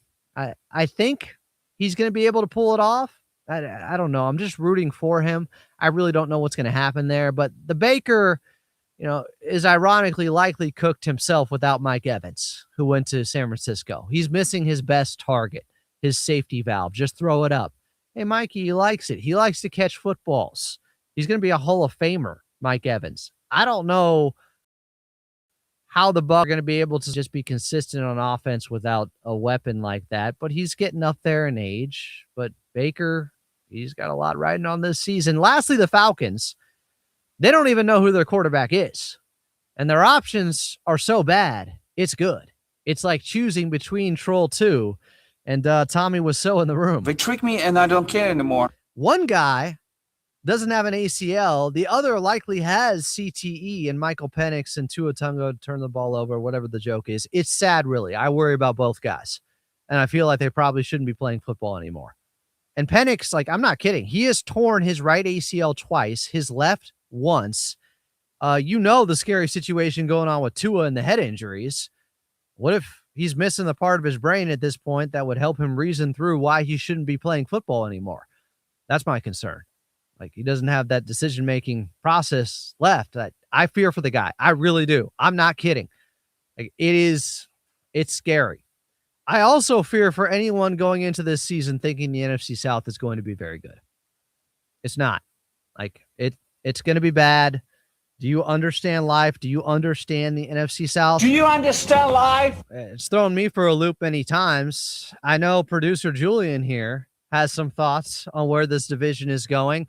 Can they get above 500? Can the winner of this division actually be 9-8 instead of 8-9 this year, Julian? It's tough. It's really bad. And I was going to ask you if it's not tough. That's the problem. It's tough to watch. Okay, yeah. But I was just going to say, I was going to ask you if you think they're the worst division in football, but I know the answer to that. And as you were talking about your Panthers last year, it brought up a personal comparison for me. Oh. Which was the 2020-2021 Washington football team, where we won the division at 7-9, and Taylor Heineke almost beat Tom Brady. And I feel like that kind of parallels the Bryce Young Panthers almost beating Stafford's MVP year Rams. And the Bucs went on to win the Super Bowl that season, right?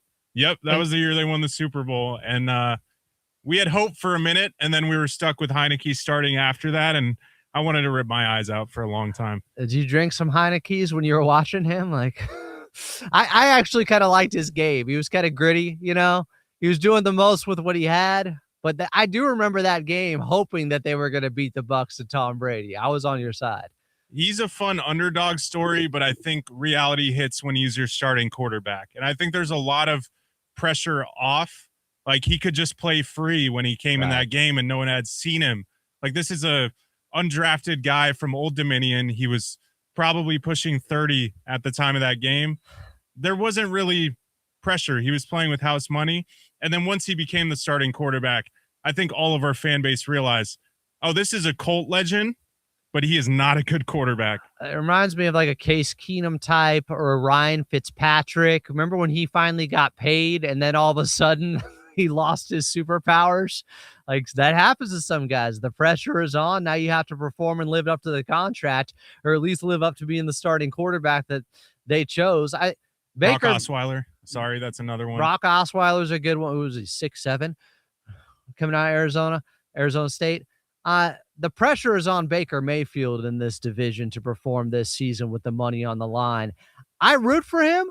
I don't think he's necessarily going to be the problem for that team. It's just, I don't know if they have enough weapons around him now. I don't know if they have the infrastructure as some of the past Bucs teams, like 2 years ago when he put up some stellar numbers. I think that kind of hinges on Ibuka because he was so good to start the year, and then more attention got on him, and he kind of started to go downhill. So if he can take that leap as a second-year receiver and really break out and take all those Mike Evans targets and really pop off, then you're looking at something. You have Godwin. I like Ted Hurst, but like you said, there's just not that super elite talent. And that's why I actually like the Saints a lot, because they have Olave. I'm a big fan of Jordan Tyson. But again, you look at the win totals for this division, it's 8.5 for the Bucs and 7.5 for everyone else. That's a disgrace to the NFL. That should not happen. Disband the division, make them go to the Pac-12, the zombie conference, like relegate them, put them down a level. That's how I feel about the NFC South right now. It's brutal. My Panthers are there, though, and I guess we reap the benefits of being in a bad division, or at least we did this past year. We'll see if that happens again. I'm Adam Oslin. No K-Fig in tonight. Coming up next. So everyone was complaining about the Dodgers getting too good and becoming a even stronger super team. Well, now they've lost 7 in a row. Is this the end? Scooble's not working out so far? I'll tell you next here on FnA on FSR. We talk, and you love to listen. Awesome. Love hearing you guys. Full of laughs, man. Love it. Now you can look. Look at that. Look at him. Yo, what's up? I'm Kelvin. Look at them. Tom Brady is the man. Don't turn away. Take a closer look. Fox Sports Radio. YouTube. Look. What's up, fools? Main event Jey Uso here from the WWE. When it's just me between matches, it's day one-ish. And that means it's Chumba time. With hundreds of casino-style games and new titles arriving weekly, there's always something fresh to try at Chumba Casino. The daily boosts make it even more fun. And have me about to get that comparison randomly hit me. Fun way to chill out and enjoy a few minutes for yourself. Let's Chumba.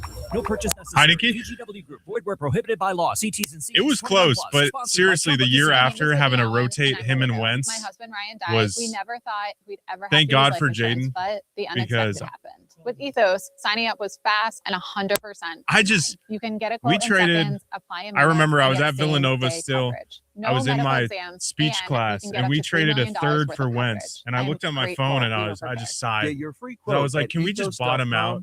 Can we just be fully terrible? He was coming off that good year with the Colts. Online health questions required. There are some shows you don't want to miss. This is going to be fun. There's so many NFL what ifs. It's crazy, but he's a big one. I did not like rooting for Wentz. Like, he showed up with that. Do you remember? I don't know if you remember this, but his first press conference with the team, he showed up in a ketchup and mustard suit. That was my profile picture on Twitter for a while. Let me send this to you. Like gorgeous. We saw her at the iHeart Jingle Ball, right? We Cavino and I every year take our daughters on a little daddy-daughter night to iHeart Jingle Ball. She performed. Every time I see this woman, I'm like, yo, she is just strikingly good looking. No creepo. Just she's 27 years old. It's like she's just abnormally good looking. And Justin Herbert is a quarterback in the NFL. It's like a match made in heaven. If anyone has something to say in HR, I'm doing this for research purposes, but I'm looking up these really sexy photos. I didn't say do that. Well, research. I got to see what you're talking about. Private route. Yeah, all right. No, she's beautiful, but like stunning. What would we expect from a superstar starting NFL studly young quarterback? Who's he supposed to be with? As my mom would say, Broomhilda or whatever, right? Mrs. Grundy. Oh, she's who do we expect him to be with? Now I've Plus, noticed Travis Kelce, rose the stakes a lot. Everyone's looking for their Travis Kelce, Taylor Swift sort of power couple moment nowadays. It's definitely in the air. I think the second picture still haunts me. Couples, power couples, the Russell Wilsons and Sierras, the Travis and Taylors, Travis didn't invent it, but hey, this is Cheech and this is Chung, and you're listening to I was not happy with him as my quarterback. What Cavino and Rich said. But unironically, he was probably like the third best quarterback we've had this decade. 5 p.m. Eastern, 2 p.m. Pacific on Fox Sports Radio. This is the Jason Smith Show. Check this out. With Mike Harmon. Honestly, it's going to be I think he was too much of a nice guy. for me to not pick. I honestly think when the Eagles brought in Hurts, it kind of broke him.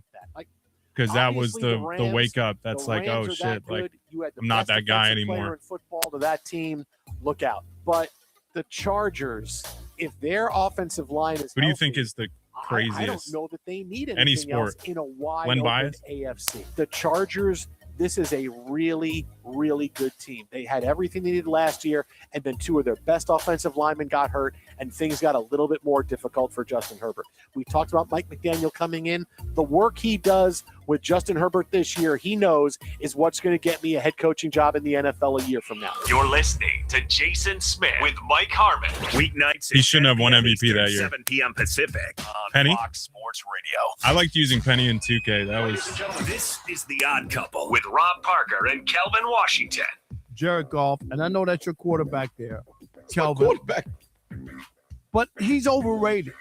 he was like 6'7", and talking at about point guard then that Jared was Goff, this and that, and he's overrated for this reason. I don't care what numbers he puts which is up. ridiculous. has Grant not been Hill able to is put up another the one numbers in who those big games that you need him to put it up. And that's these guys are where, before me. If but, you're going to hold that to Lamar Still and seen some of him. these other guys, right? And I get it. They're coming off injuries, and maybe that's why they're pushed down. You know what I mean? Pushed down. That game against Washington at home, That would have been a 9.5 good point segment. favorites, and Jared Goff wet the bed. If he was that quarterback and people really thought he was that dude, he would have never been traded from the Rams. Remember? This is The Odd Couple with Rob Parker and Kelvin Washington. Weekdays at 7 p.m. Eastern, 4 p.m. Pacific on Fox Sports Radio. What if You're Drew listening to Bledsoe Fox never Sports Radio. gets hurt? Sports Radio.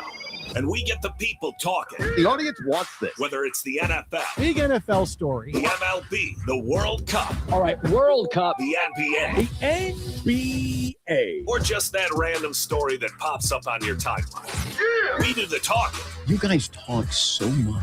and that gets you talking. First things first, I'm gonna listen to you guys. Keep telling it like it is, fellas. We are Fox Sports Radio. Let me talk. FS1. From first things first in the herd to your sports teams, FS1 has what you need. To find FS1 on your television, visit foxsports.com for details. Welcome back to Hardball. FnA, Cotton, FnA. Welcome back into FnA on Fox Sports Radio. I'm Adam Osland. Be sure to subscribe to the Fox Sports Radio YouTube channel. You can just search Fox Sports Radio on YouTube, and you'll see our best videos from all of our shows. Hit the thumbs up icon and comment away. Let us know whose takes you agree with, and even those who you don't. Just search Fox Sports Radio on YouTube and subscribe. Coming up at the top of next hour in a related subject from a different sport, we'll talk some super teams and what Kevin Durant said earlier this week about LeBron James making his way to the Eastern Conference or back there and with Philadelphia. But let's talk about a team on the West Coast that is a super team. I know, different sport, and I know they've lost 7 in a row. That would be the LA Dodgers, who got swept by the red hot, hotter than Don Zimmer going after Pedro back in the day, Red Sox. And the Cubs also got him. And people are thinking, is this it? Is this the tailspin? Oh, tailspin. Is this the never-ending tailspin with this Dodgers team that is going to derail them and take them away from their goal of winning? And by winning, I mean three-peating and being the first team to do so since the Yankees in the late 90s. Well, you know they lost 7 in a row at one point last season, too, actually right around the same time. They lost 7 in a row then, right before the All-Star break. And I think it went okay for them. In fact, they won a World Series where they hit 70 points worse in batting average than the Blue Jays, and they still won. And some of you are going to say, well, they almost lost. If that's your proof that the Dodgers aren't a super team or they aren't overpowered, that they almost lost when they hit 200 and the other team hit 270, that ain't saying much. Like, in the World Series, Mookie's OPS was 424. Pajes, who had a big home run tonight until they gave up a walk-off, his OPS in the World Series, 125. Freddie's 688. Teoscar, 688. Shohei, Emmett Sheehan, Blake Snell, they all had ERAs over 6 in the World Series, and the Dodgers still found a way to win. It almost looks like a team that was built to be, some would say, choke proof. Remember, they used to have talented teams that would find a way to lose even with all that talent. You lose. The Dodgers went through that for a while. Rest of the league would make fun of them.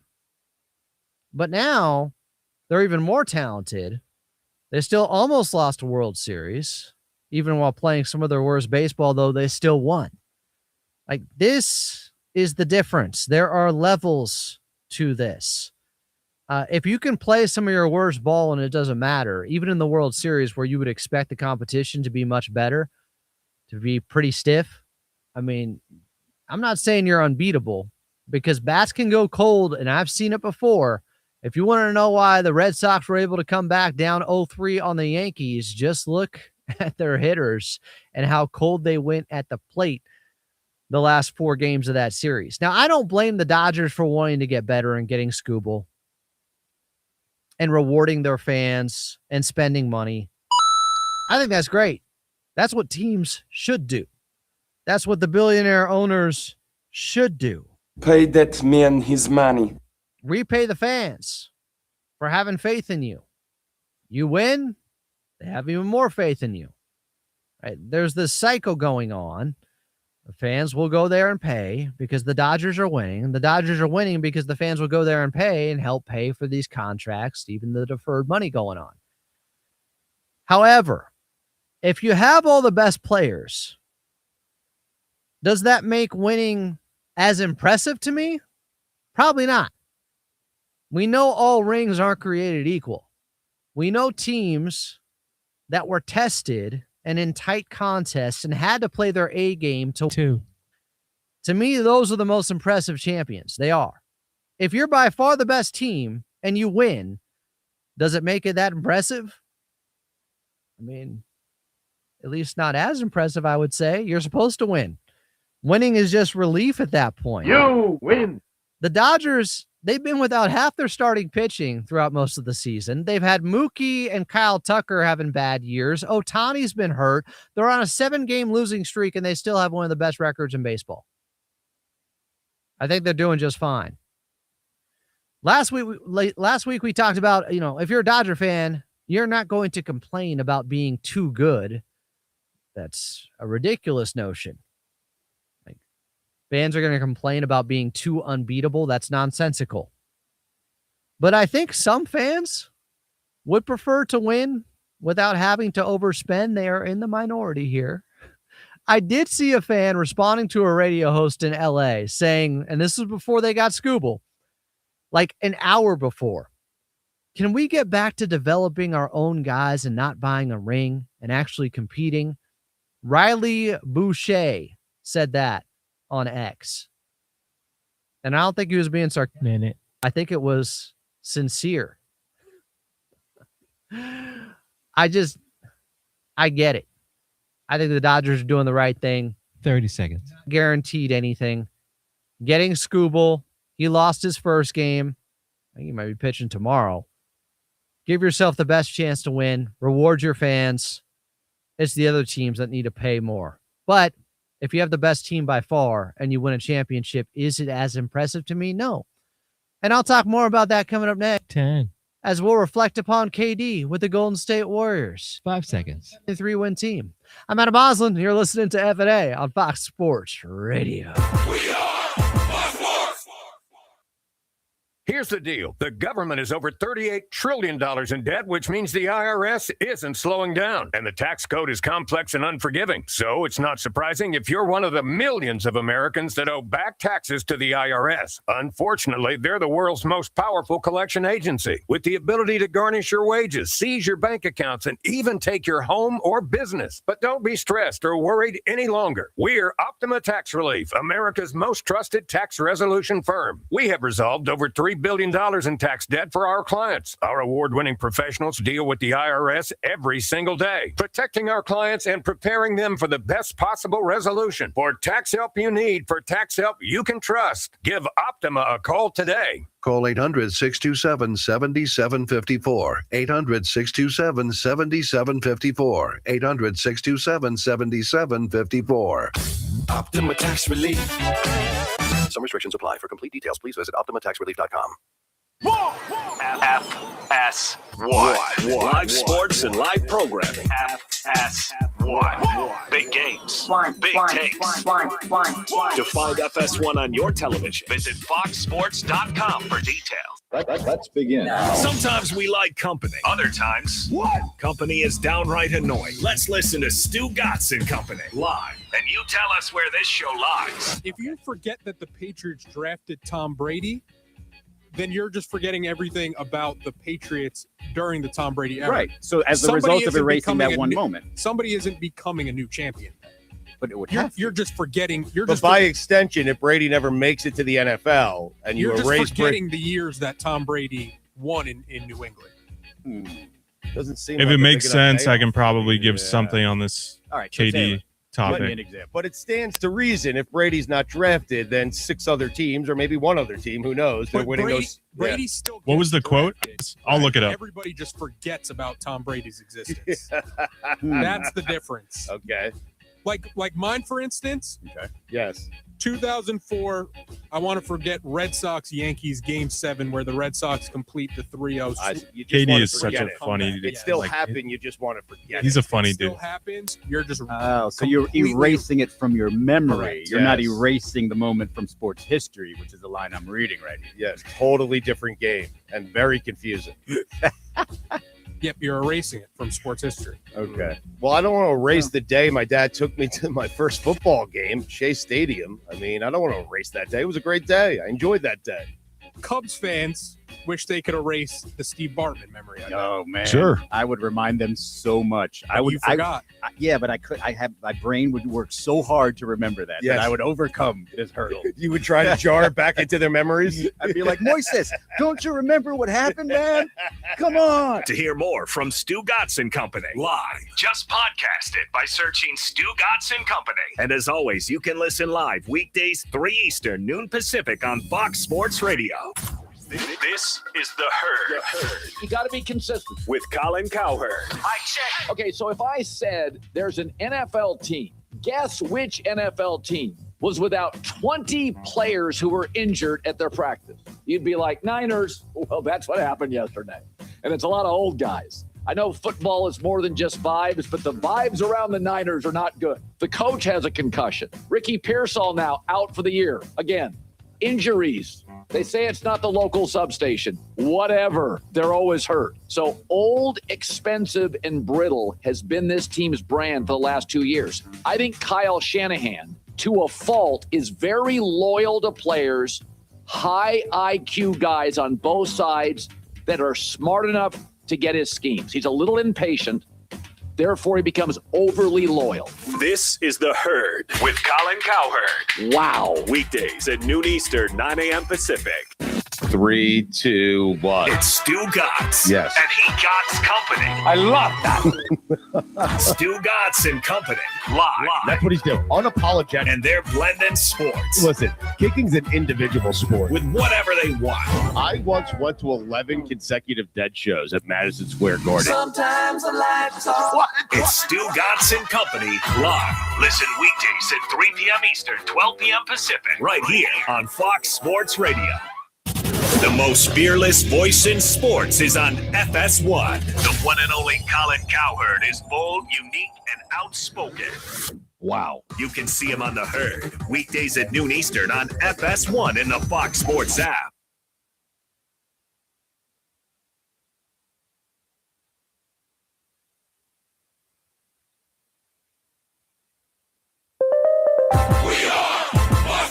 And here's what you need to know.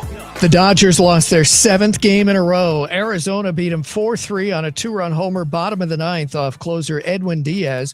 Victories for San Francisco and Houston. Texas 2-1 over Baltimore. Tampa Bay a 2-1 winner at Seattle. The Rays are first in the AL East, still 4.5 games over the Yankees, 5 up on Boston. The Yankees did win in 10 innings in a comeback against Atlanta 3-2 that ends the Braves' 8-game winning streak. Boston won its 9th in a row, 13-1 over the A's, who've dropped 9 straight. The Athletics and general manager David Forst parted ways. Toronto held on 5-4 at Philadelphia. Cleveland won at the White Sox 8-2. Minnesota a winner at Milwaukee 8-6. And the Cubs won their 5th in a row 6-4 at Kansas City. The KC Chiefs say quarterback Patrick Mahomes will likely miss their preseason opener coming off knee surgery. I'm Steve DeSager. Let's begin, shall we? FnA. Let me tell you something. Kevin Figures. My entire take here is moved. Adam Osley. There's a conversation to be had. 3, 2, 1. Oh, yeah. They're kicking the weekend off. It's FnA. Point well taken. Sound good? That is so exciting. Yeah. Live from the Fox Sports Radio studios, here's FnA with Kevin Out. It's Adam Osley. Welcome back into FnA on Fox Sports Radio. FnA, Cotton, FnA. Good to be with you guys. Final hour here of the show. K-Fig will be back next week. Coming up in a little bit, I'm going to tell you who else is going to be back. Aaron Donald. Stop the charade. It's happening. Stop making it seem like it's really up in the air here, LA Rams. Do want to remind you, for the best pregame show every weekend, be sure to tune in to Fox Sports Radio's Countdown, presented by BetMGM. Every Saturday and Sunday morning from 9 a.m. to noon Eastern, 6 to 9 a.m. Pacific, we'll count you down to all the biggest games of the weekend. Tune in to Countdown, presented by BetMGM, every Saturday and Sunday morning right here on Fox Sports Radio and the iHeart app. Last segment, I was talking about the LA Dodgers. So speaking of stacked teams, too good to fail, and another case of someone teaching us maybe not all rings are created equal, Frodo. Let's talk about Kevin Durant and those Golden State Warriors. Why? Because Durant is making me do this. I didn't want to have to talk about him in this way, but Kevin Durant. I mean, he had been staying off social media more ever since it got uncovered that he had his Get Off My Dickerson account that was actually him, and he was talking crap about his Rockets teammates this season. That's a bad look. So is this. Now, to be fair, he was asked about LeBron going to Philadelphia and if they're a contender, and that was at a USA basketball event over the weekend, and he said, quote, "The last time they put 3 20-point scores on a team, they said it was unfair, which was the Warriors team I was on. The 76ers have got 4 25-point scores on this team." Well, then a fan followed up on Instagram, got in the comments section asking about KD, if he truly believed the 76ers were the better team on paper. And Durant said, "It ain't close." LMAO. He said, quote, "Joel, MVP recently." Yeah, he's right in MVP form, man. He's right where he was a couple of years ago. No injuries going on there. Jaylen Brown, recent finals MVP. Analytics don't like him. Tyrese Maxey, all-star the last 3 years. We all know what Bron does. Klay Thompson, never an MVP candidate in nothing. 22 points per game. Draymond, 14, 7, 6 assists. Steph an MVP just like Joel was. I don't get how the Warriors team is better on paper. That was a dumbass play. I would say so. Do we have to enlighten KD here as he burns all of his former teammates now? So let's get this straight. His current teammates getting thrown under the bus like Keanu Reeves and Speed. His past teammates also under the same bus, Speed 2, Cruise Control. Why is he burning bridges with everyone, including everyone who's a logical, rational thinker about the NBA? Evan Turner, former NBA player, talked about was never an MVP in anything. It's a tad bit aggressive, LOL, with what KD said about Klay Thompson. Klay Thompson responded to it on an Instagram story saying, "Hey, man, you good?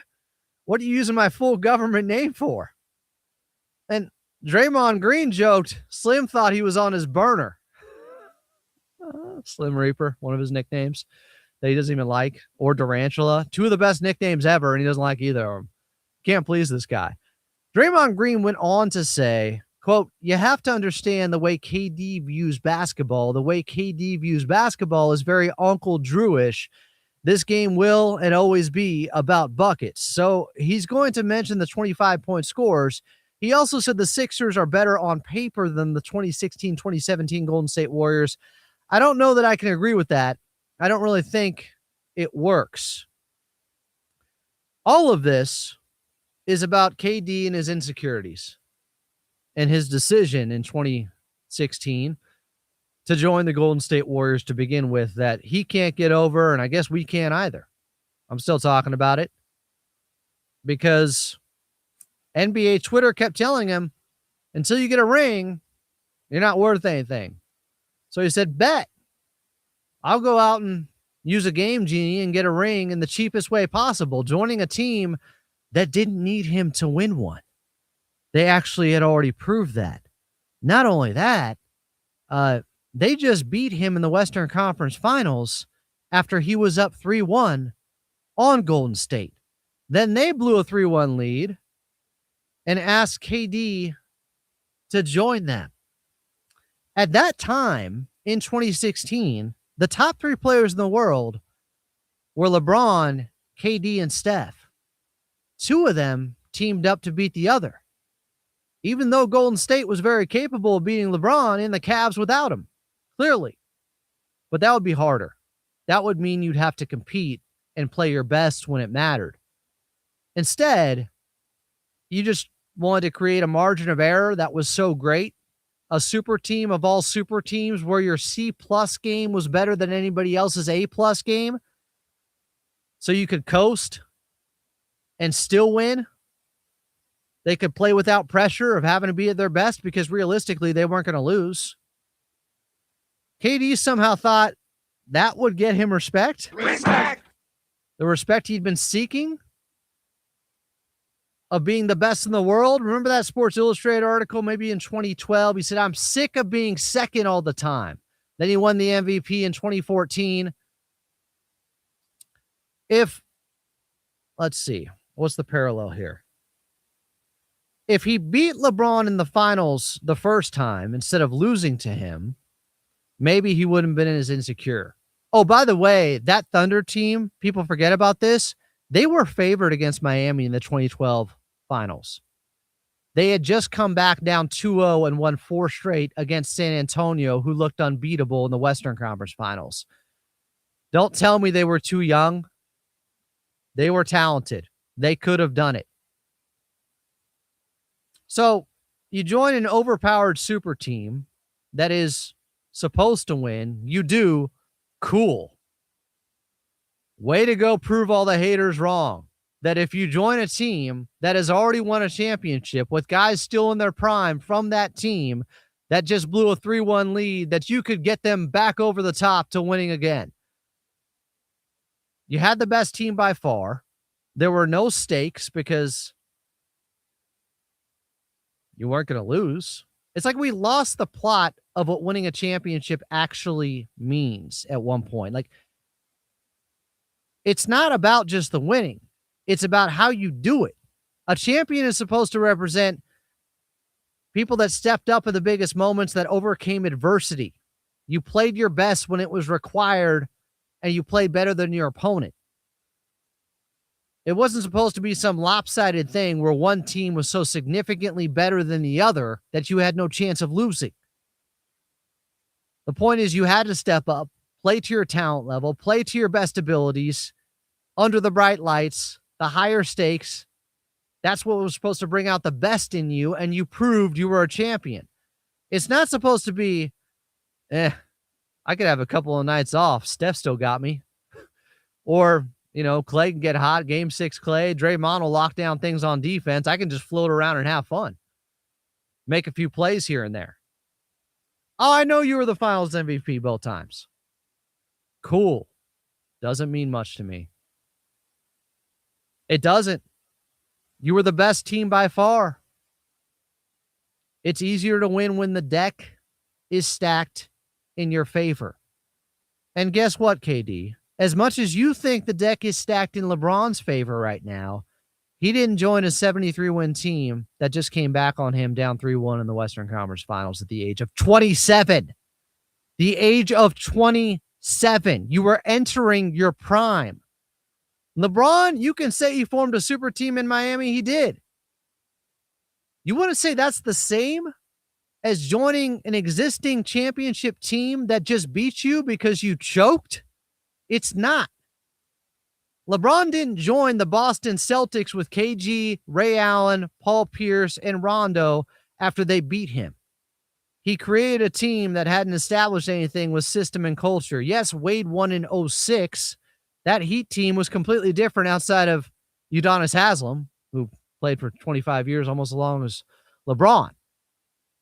KD really thought he had a point comparing 42-year-old LeBron James joining a talented but thrown together Philly team that hasn't won a championship since the early 80s. That's comparable to you joining a team in your prime that won 73 games, had a system in place. It was just plug and play for you. They had a perfectly constructed, well-oiled machine in Golden State with assigned roles. Not a team of a bunch of guys like in Philly where they're all at their best when the ball is in their hands, where they're all going to have to sacrifice and do things that are outside of their comfort zone to succeed.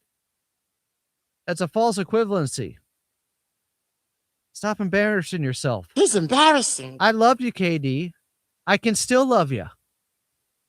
But methinks the player doth protest too much. The reason you keep doubling down on this, the reason you keep defending what happened with Golden State is because you don't feel good about it. You didn't get validated because of it. You probably know your rings aren't worth what you thought they would be, which is why you wanted to leave. Do it somewhere else. And then leave. Do it somewhere else. And then leave. Do it. Somewhere along the line, you didn't get the fulfillment you were looking for. At least that's how it appears from the outside. And, by everything you say on Twitter, that's public. Besides Get Off My Dickerson, that was made public. It looks like everything you do is a justification for that one decision. Just admit it wasn't the right one, or stop talking about it altogether and stop throwing your former and current teammates under the bus any chance you get. It's unbecoming of a champion, even if you know those championships aren't as impressive to at least a lot of the people you're arguing with on Twitter. And it's a losing battle. You're not changing anyone's mind. You either don't know ball as much as you think you do, or the situations aren't truly comparable. Your Golden State Warriors team, this Philly team, and you're still taking this opportunity to defend the most indefensible free agent move in the history of sports. Yes, you were a free agent. You had every right to go there. We have every right to criticize it. And you don't seem comfortable with it at this point. Remember what you said in 2010 on Twitter? Quote, now everybody want to play for the Heat and Lakers. Let's go back to being competitive and going at these people. Was that a burner or was that you? I think it was you. It got 35,000 retweets. 6 years later, you created the ultimate super team and thought those rings would move people. They don't. We don't know how to rank you. And you'll say, I don't care. We already know you care by the way you react to everything. Every tweet proves otherwise. It's self-refuting. And now this, trying to compare Philly to Golden State, bringing this up again, more rehash. It doesn't look good. Just let it die. Try to win a ring with Houston. It's not going to be easy. I don't know how the rest of your teammates are feeling right now. You're getting up there in age. You're still like 5 years younger than LeBron, who you're saying is joining a super team or creating one. Is that the best compliment ever? Freaking 42-year-old going to a team, and that makes it a super team. It's got to be. He's so good still at 42 that he can go somewhere and now it's a super team. Here's the difference, KD.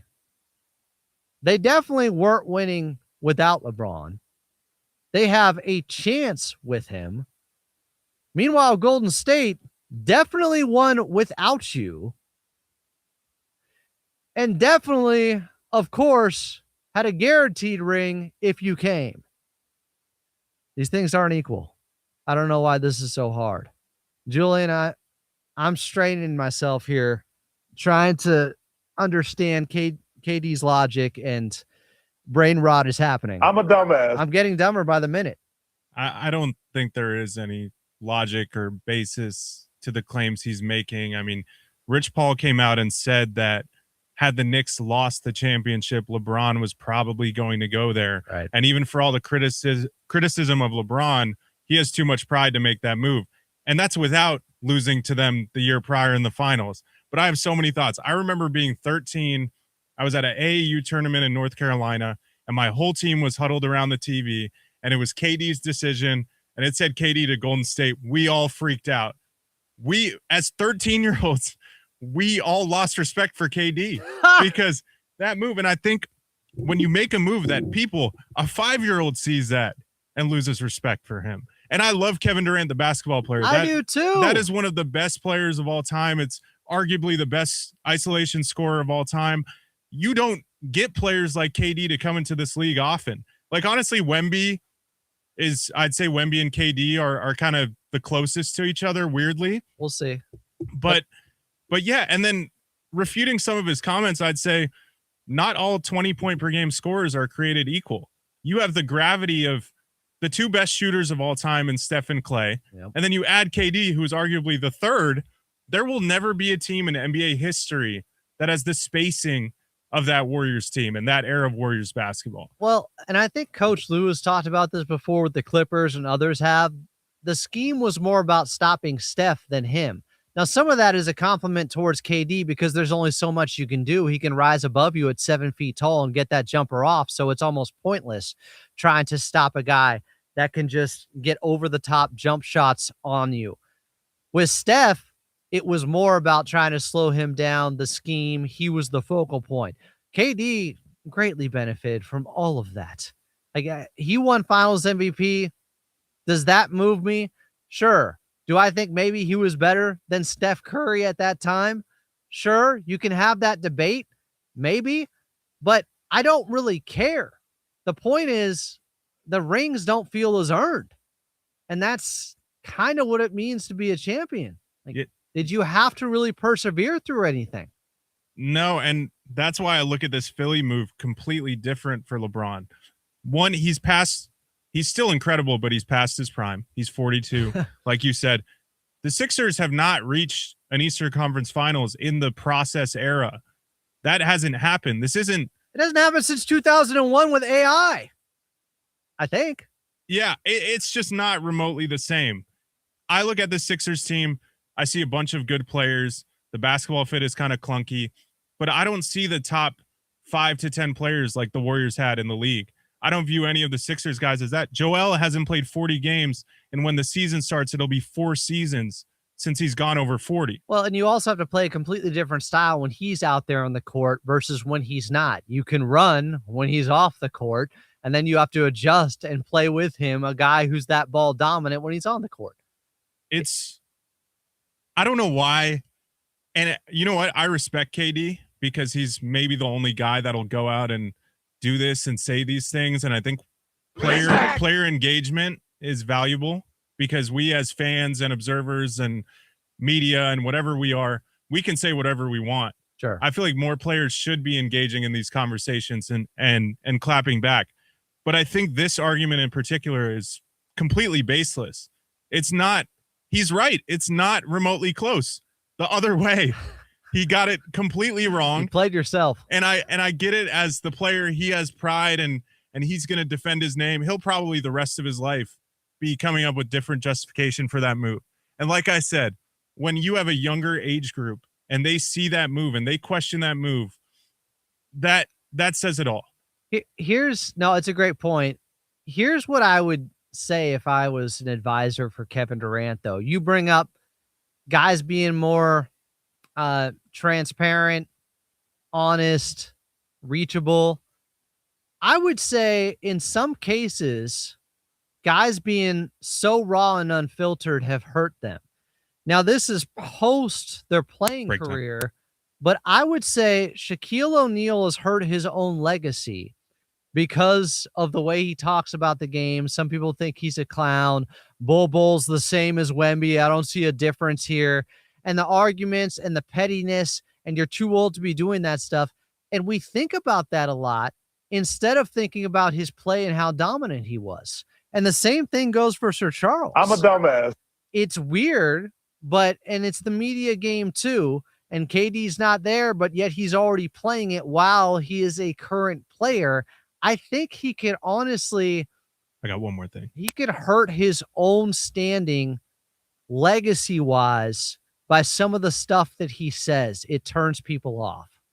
Look at when you bring up Shaq and Charles Barkley and these kind of bitter older school players. Look at someone like George Gervin. Anytime he's asked about basketball in this current generation, he's totally supportive. Look at AI. Yeah. There are those guys, and it should be all of them. Why do they not want the game of basketball to grow? Why can they not accept that players are getting more talented? And why is KD doing this while he's active?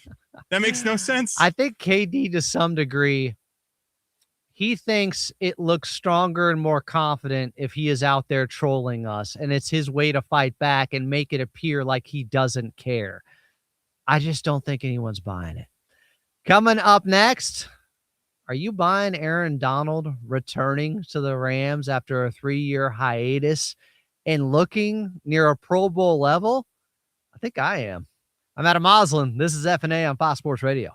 College fans, are you ready? Yeah! Looks, he hears it out, has a man wide open. Touchdown! Kim Coleman! Just a friendly reminder that college football is coming soon. I love college football. And you know it's covered here. College football. On Fox Sports Radio. Fox Sports Radio is taking over YouTube, and you can be a part of it. Just go to YouTube and search Fox Sports Radio. Hit that subscribe button and smash that notification bell and catch all the videos from your favorite shows. Two Pros and a Cup of Joe. Dan Patrick, Colin Cowherd, Stu Godson Company, live. Cavino and Rich, The Odd Couple with Rob Parker and Kelvin Washington. The Jason Smith Show with Mike Harmon. And The Ben Maller Show. Fox Sports Radio. On YouTube. Subscribe. Hit that thumbs up icon. Tyler Reddick here from 2311 Racing. Game night's fun until someone spends 5 minutes lining up one shot.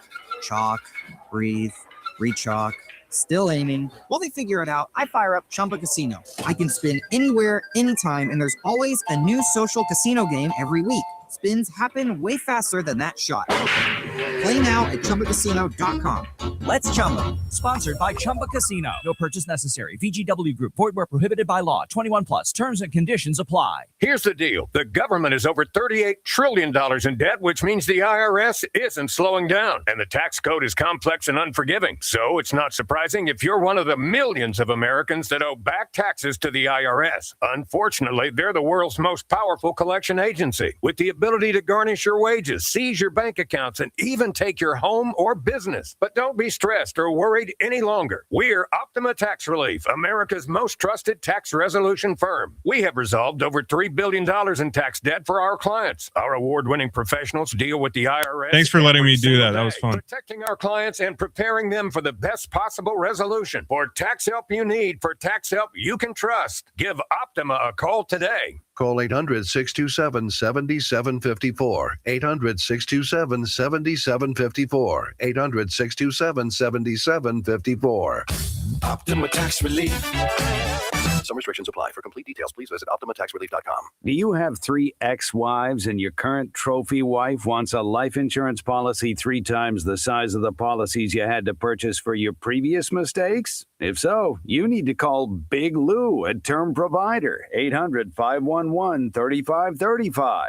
Big Lou is intimately familiar with your problems. And if you're 50 or 60 years old and in reasonably good health, I wish you could play the actual base god song. $100 per month. Big Lou may have a solution for your previous policies as well. You may even save enough money to lighten the load on your new $1 million. Did he take the curse policy. Remember, call Big Lou. He's like you, except he's only on number 2. Call Term Provider, 800-511. I just want to know, I think he did lift the curse. 511-3535. For $1 million in term life insurance that you can live with, call Big Lou at 800-511-3535. It's Ben Maller. It's the gas bag on the radio who is tossing verbal raspberries at you. Your late night getaway. The big dog. You said Harden? Got it? I disagree. Good. So I have abstract art, Fisher Price, and the mighty Zoltar. What the hell did he just say? It's the Ben Maller Show. What kind of acid was someone on when they cooked this up? Listen on the overnights, 2 a.m. Eastern, 11 p.m. Pacific, right here on Fox Sports Radio. And now, here's a little something that's that the power of from the belief. Ben Maller Show. It's the gas bag on the radio. But yeah, Katie is going to... A lot of buzz about Carson Beck. That's what we're talking about. So good jumping off point. Let us discuss the question. Carson Beck seemingly dominated the Hall of Fame game. Well, I did sing the song. Were you impressed? As the great comedian Larry David would say, I'm not saying anything crazy. We're good. I don't think so. I don't.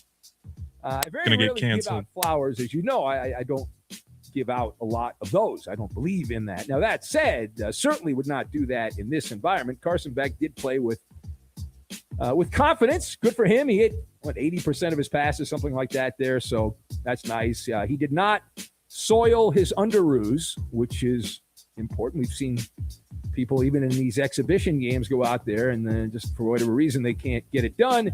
And the key part of this is you do not want to become an internet meme because of your pathetic performance. So he didn't do that. Again, you didn't soil your diapers, so good for you. Way to go. My position has always been you can't gain much from an exhibition game. You can lose a lot. Like, you're just supposed to do well because of the way these things are set up, and you don't get extra credit for that, for doing what you're supposed to do. Now, if you don't do well, though, that's no promises. However, I could bust it out. I have a... you got to do it. Let's not fit Carson Beck for a gold jacket. I should drink 12 Maybe Modelo's and do a singing segment. Jacket. I refuse to crown anybody off a glorified scrimmage. I won't do it. To get the rest of what Ben said, podcast it by searching The Ben Maller Show. And as always, you can hear The Ben Maller Show weekdays from 2 a.m. Eastern, Good to know. 11 p.m. Pacific, right here on Fox Sports Radio. I did. It's Dan Patrick. Yeah, him. You trust it. You need it. Nobody needs to know that. Because without I did a 5th grade talent show. I sang Boulevard of Broken Dreams. It was pretty horrific. It's the Dan Patrick Show. Need I say more? Shut up. Yeah. That, to me, was a little cringeworthy there. Listen weekdays at 9 a.m. Eastern, 6 a.m. Pacific, right here. I want publicity. On Fox Sports Radio. Fox Sports Radio is taking over YouTube, and you can be a part of it. Just go to YouTube and search Fox Sports Radio. Hit that subscribe button and smash that notification bell and catch all the videos from your favorite shows. Two Pros and a Cup of Joe. Dan Patrick, Colin Cowherd, Stu Godson Company. Live. Cavino and Rich. The Odd Couple with Rob Parker and Kelvin Washington. The Jason Smith Show with Mike Harmon. And the Ben Maller Show. Fox Sports Radio. On YouTube. Subscribe, hit that thumbs up icon, and comment away. FSR. Live sports and live programming. FS1. Big games. Big takes. To find FS1 on your television, visit foxsports.com for details. Hey, everybody. FnA Cotton. FnA. It is FnA on FSR. I'm Adam Oslin. No K-Fig tonight. Kevin Figures will be returning next week. Remember, if you missed any of today's show, you'll want to catch that podcast. Just search Fox Sports Radio wherever you get your podcasts. Right after the show, today's podcast will be posted. Be sure to follow the podcast, rate it 5 stars, and you can even provide a review. Again, just search Fox Sports Radio wherever you get your podcasts. Follow the feed, and you'll find today's full show posted right after we get off the air. Coming up, Julian's Jam. which has been throughout this show, but his featured segment is coming up in just a little bit here. But I want to get back to the NFL because, after all, the NFL is king. Can we stop with the Aaron Donald charade? We all know he's coming back. Like, Sean McVay keeps talking about how good he looks. It's the greatest tryout they've ever seen.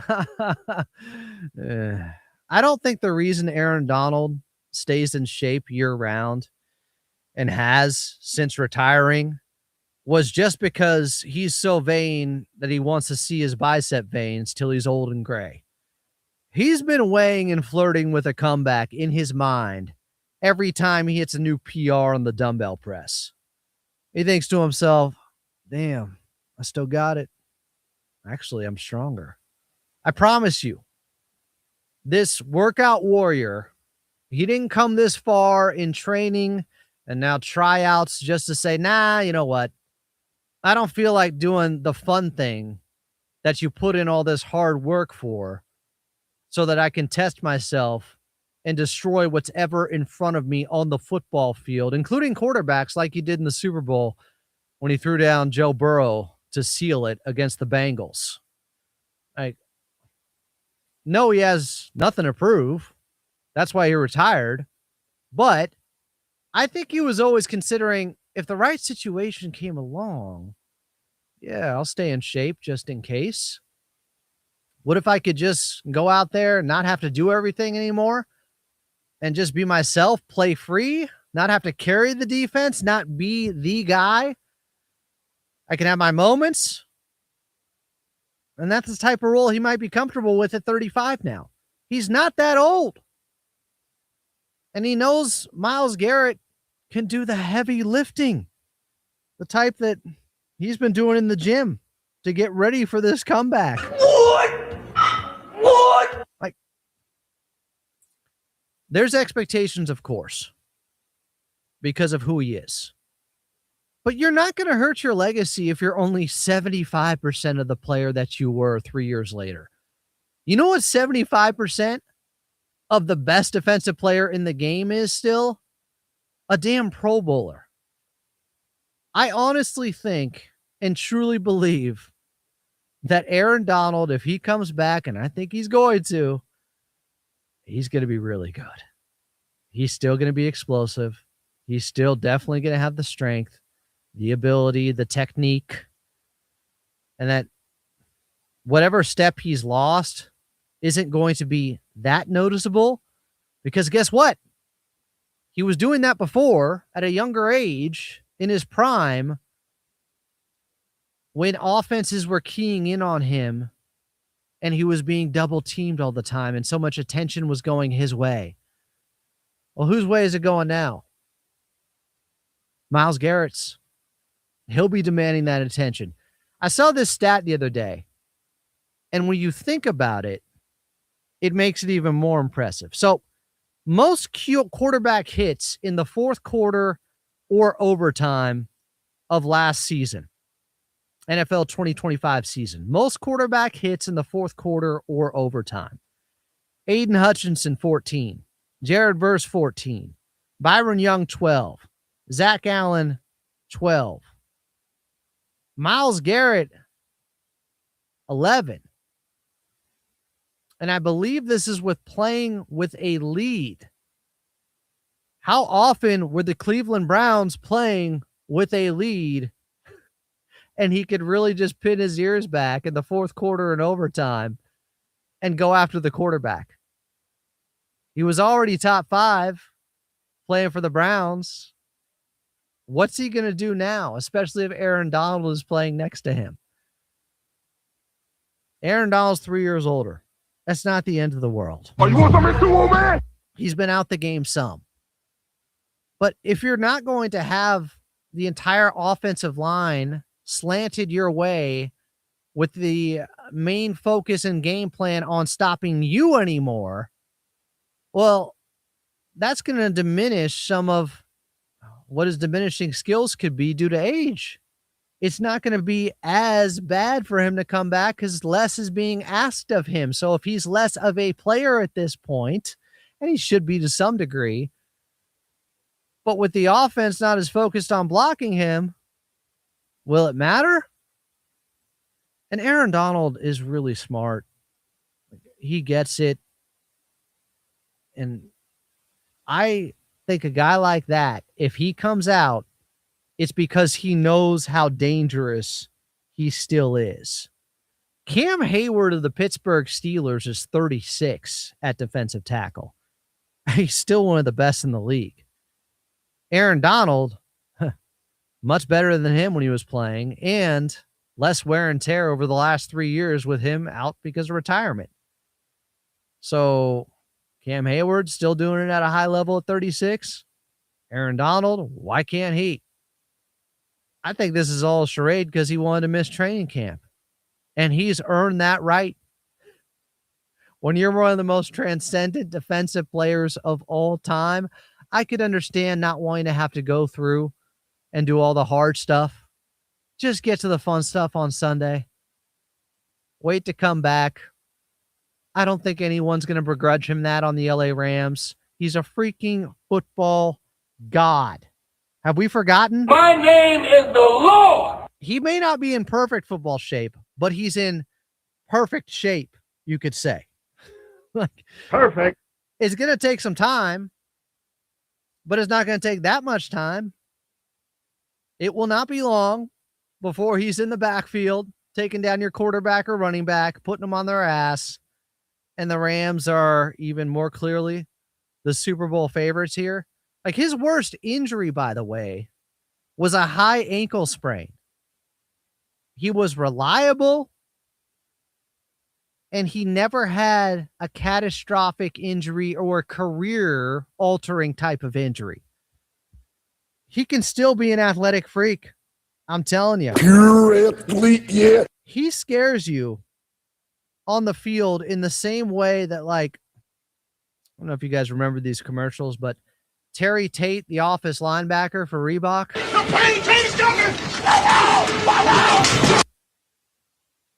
Mark knows. These were this was the best marketing campaign. And I don't know why they ever went away from it. Honestly. Mark Ramsey remembers. That was the best commercial ever. That guy, that character, Terry Tate. They were just fantastic. You know you were late for this meeting. Hello, Janice. just crazy, funny stuff. The actor was brilliant. The action and the hits were so fun out there. But he put the fear of God into everyone in the office. And by the way, happy birthday, Mark Ramsey. And the chat did some digging, like they're Pablo Torre, finding out that it was Mark's birthday. But happy birthday. Happy birthday, Mark. Thank you. Thanks for remembering office linebacker Terry Tate. I thought I was alone. But Aaron Donald's the type of guy that could say the stupid Shooter McGavin line from Happy Gilmore, I eat pieces of S like you for breakfast, and you wouldn't even correct him. Like, okay, I believe you. I'm not going to dunk on you. He actually should be wearing the Guns Don't Kill People I Do shirt under his pads. He's terrifying. But with Myles Garrett, that's the horror movie I want to see. Obsession was good. It was fun. This would be box office as well. I want to see it. I want to see what he has left. I would not be concerned over him losing a step to the point where he's no longer a productive player in this league and not one of the best at his position. I just have a hard time believing that. I still think he could be a Pro Bowler. The team's better around him. Myles Garrett's 30. He's 35. Double trouble. They've seen it all. That defense would be special. Some people in the chat saying, I want more players to come back. I'm still waiting for Barry Sanders and Megatron. Megatron was my guy. Megatron. Charles Johnson, he ran a 4.340 electronically timed. And this was in the early days they did electronically timed stuff. But what was he? 6'5", 6'6"? 4.35 at the 2007 Calvin Johnson, excuse me. Yeah. And he was 6'5", 239 and ran a 4.35. It's in HD. You can watch it. It's pretty crazy. This isn't the Bo Jackson stories with the stopwatch running a 4.1, which I highly doubt, or Dion running a 3.9. I know they were really fast, but for a guy that big in Calvin Johnson, Megatron, I mean, Megatron. Yeah. Also, that was one of the scariest offensive players in NFL history. If you're a defensive back or even a linebacker or even a defensive tackle, he was that dominant. Freaking Lions wasted so many good players. Coming up next, we will not waste the final segment. We got Julian's Jam. He's leading the show. I'm Adam Moslin. This is FnA on Fox Sports Radio. The summer is hot. It's a party everywhere. And nothing Megatron is almost the athlete that Sonny Styles is. Why are you talking basketball? Getting you through the summer days. Every week, every day. It's all right here. Let's get weird a little bit now. We are Just played the cut in here. If you kill a Joe, you make some more. Or it can be a life of chaos. Classic commercial. Runningbacks Casino is how this warrior takes a wee break. With hundreds of online social games and new weekly releases, there's always something fresh to try. And those daily boosts, next level. Even my free time feels like Valhalla. So when life feels like a battle, kick up your feet, have some fun, and let's chumba. No purchase necessary. VGW Group. Void where prohibited by law. See T's and C's. 21 plus. Sponsored by Chumba I'm Casino. David Ortiz. When I lost my mom, she was only 46. And I lost my dad to cancer. It was the worst pain I ever felt. It made me think, what will happen with the people I love when my time is up? That's why I have life insurance. Ethos makes it easy. It's all online, take about 10 minutes, and you can get up to $3 million in coverage. Get your free quote at ethos.com/game. That's ethos.com/game. Paid testimonial. Time spent on application may vary. Online health questions required. Let's go! You must have been busy, but The Odd Couple with Rob Parker and Calvin Washington. We're breaking this down. Every day I'm shuffling. 50 pollsters, 21 execs, 29 coaches to anonymously give their thoughts on all the quarterbacks in the NFL. Now, they're ranked 1 through 35. Cleveland, of course, has Deshaun and Shador included. And bringing up the rear at number 35 overall, none other than Shador Sanders. I just think they're putting extra sauce. I really do, Rob. It was bad. He would tell you he was bad. I ain't gonna sugarcoat I don't know it. if he would tell you. When did he ever say he was bad? I think he's wise enough to know that he Hey, Janice. Remember he said I sucked. Then remember he was like I sucked. Something like that. He was like, man, I was trash. He knows it. And my only He pulled it up.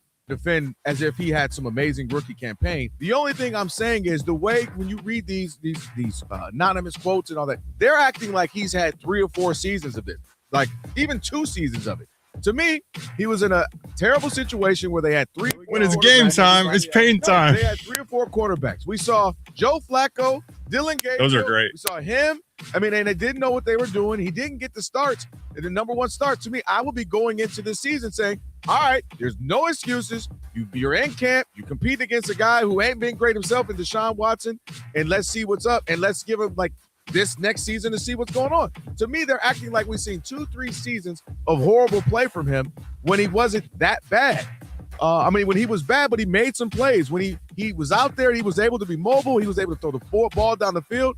To get the rest of what The Odd Couple said, podcasted by searching Odd Couple. And as always, you can listen to The Odd Couple with Rob Parker and Kelvin Washington. Weekdays at 7 p.m. Eastern, 4 p.m. Pacific, right here on Fox Sports Radio. This is 2 Pros and a Cup of Joe. Fun little Hall of Fame game. The star of the show was Haynes King. Carson Beck performed well. A lot of people big fan of. But he was the star of the game. Yeah, I guess yeah. He's something. That's for his strikingly good looks and all that, I guess. Hey, man, Coach LaForce said that's what he's been looking like in practice. He said what you saw in the games, what he's been seeing. So, They gave Jacoby Brissett the deal. Doesn't mean Carson Beck can't eventually become the guy or start and be the guy. I mean, can I just say this? Jacoby Brissett was sitting over there on that bench, and I would not be comfortable pulling the I'm a vet starting quarterback card. I wouldn't use it. Two pros, LeVar Arrington, Brady Quinn, and a cup of Joe, Jonas Knox. 6 a.m. Eastern, 3 a.m. Pacific on Fox Sports Radio. And now, Steve Cavino. Oh, boy. Rich Davis.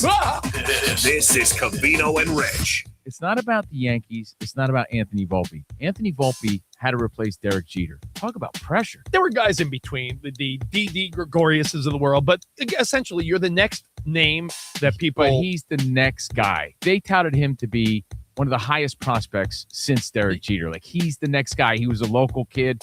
He was here in the footsteps of this kid, George Lombard Jr. In his first game, he hits a home run in his second at-bat, tying the season totals of Anthony Volpe. Oh, they got one home run each? Okay, cool. Man, he puts on a show. So it is about seizing the moment. Like, you can't complain if you're an Anthony Volpe in life, meaning if you really got an opportunity. You just blew the chance. You had your chance. You had your chance, and you blew it. Cavino and Rich, weekdays at 5 p.m. Eastern, 2 p.m. Pacific on Fox Sports Radio. There are so many things you don't like. I hate the guy. Hate him, hate him, hate him, hate him, hate him. I hate him. Like those talking Muppets that spew some random hot takes. There's a word for those people. Moronic. Zip it. Not us. We only bring you the sports and entertainment you want. We deliver insight, not noise, and we give you better. So if you want that other crap, you can have it. But when you want the best, you stay right here on Fox Sports Radio. FS1. Follow your favorite teams and more. FS1, where live sports happen. To find FS1 on your television, download the Fox One app for details. Sometimes people deserve more. FnA Cotton, FnA. Final segment, FnA on Fox Sports Radio. I'm Adam Moslin, missing K-Fake tonight, but he'll be returning next week. Remember, for the best pregame show every weekend, be sure to tune in to Fox Sports Radio's Countdown presented by BetMGM every Saturday and Sunday morning from 9 a.m. to noon Eastern, 6 to 9 a.m. Pacific. We will count you down to all of the biggest games of the weekend. Tune in to Countdown presented by BetMGM every Saturday and Sunday morning right here on Fox Sports Radio and the iHeart app. Mark, hit it. Oh my God. Oh. Get out of the way. He's on fire. It's Julian's Jam. Boom, all right, Julian, where are we going with this? Bear with me here. Oh, boy. Have you ever seen a 14-year-old fly? I'm sorry? I have. What do you mean a 14-year-old fly? A fly? Fly. Like somebody looking cool? Like what do you... Flying. What do you mean a fly? Like the insect? I'm talking about 2014, so won seventh Woods. One of the most ridiculous displays of athleticism ever. Seventh Woods? Yeah, because we're talking about mixtapes and highlight reels. And named after a golf, like what? Seventh Woods? Is that a nickname? Have you seen it? No. That took over the sports world. He was 6'1". He was a seventh grader, and he was dunking over people. He ended up playing at North Carolina. Didn't have the best career, but I'm going to run through a few of these, and then I want you to chime in as well. Well, you know that's a visual, and we're a audio platform. I know. You're gonna have to be very descriptive here. Okay, I am seeing one. And he dunked so hard he fell on his own ass. What about the name Akil Carr?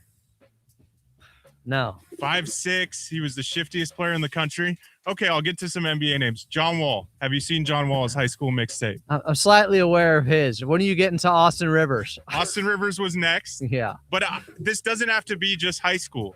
I was thinking Tavon Austin at West Virginia. What about Sebastian Telfair? What do you know about that? I've watched the movie. Okay. I've seen the Telfair movie. All right. Reggie Bush at USC. Yeah. Sean Taylor, of course. So you're talking about amateur guys before they go pro and the best mixtapes? It can be anyone. It can be NFL. Brian Dawkins laying the boom to Till I Collapse by Eminem. There's so many. So I just want you to tap into that memory bank and give me your favorite highlight reels, mixtapes, whatever it is of all time. Okay. I mean, I was pretty big. This is an easy one. And the guy worked out at my gym once. The Professor, the And One mixtape tour. The season 1 where Professor and Spida end up both getting deals, I think, by the end of it was legendary. And I think there was a documentary on it recently. I was watching that in real time. I think in 2003 is when that came out. I was one. I mean, the amount of highlights that came out of that and the tapes that were out there, like you talk about mixtapes. No, they were actual VHS tapes at that time. Some people might have had the DVD, but there were real VHS tapes for that stuff. There is a play that a buddy of mine became obsessed with in a preseason game, since that's topical at the moment, although I don't put a ton into preseason games. But back then in the 90s, they still played guys heavier minutes, your stars. It was the year 2000, and it was the Packers and Broncos. So like a year or two removed from them playing each other in the Super Bowl. Brett Favre is playing in the game. I love you, man. I think Brian Greasy was the quarterback for the Denver Broncos. But there was a hit on Antonio Freeman before he had a son playing in the World Cup for Team USA. There was a hit that was so legendary. If you can find, and I had to go to a Denver Broncos forum to find somebody who had every recorded Broncos game, and I had to request to get this particular preseason game just so I could find this hit. And the hit on Antonio Brown was so fierce that dudes were standing over him and laughing afterwards. And not only did they get hit with the fine for a personal foul, but I think there was some taunting fine going on too. I'll take it. That's plays work too. I was a kid and I went with my grandpa to San Diego to see Tom Brady and the Pats play the Chargers. And there was one play where Ladarius Green was coming across the middle and Brandon Browner, the corner for the Patriots at the time, shoulder checked him and he went flying and he blacked out. And that was when I was like, I love football. There was a penalty on the field. Devin McCourty got a pick six on the play. They brought it back. But I'll count singular plays. So the guy who got fined for hitting Freeman, I'm trying to find his name. He never really made it. He was safety, at least for that one play. He ended up on the Texans later. Ooh, I need this one because I think, do I have it? Eric Brown was his name. Chat, find it. The Eric Brown hit. I'm putting a hit on you finding this hit. Eric Brown on Antonio Freeman from, it looks like it was 2001, the preseason game. Broncos, Packers. Legendary hit that nobody else knows about. Super niche. Only I do. That's one of my favorite highlights of all time. I used to have it on a DVD in my car. Like just in case I need to show somebody this highlight. I got it with me. That's awesome. That's how awesome. I go with it. That's how I roll. What about, okay, we have a minute left here, about a minute.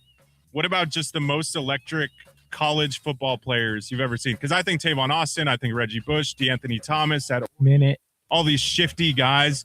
Is there anyone that comes to mind that you would just watch and be enamored with and just get excited? Because I feel like when you watch those explosive athletes, it fires you up.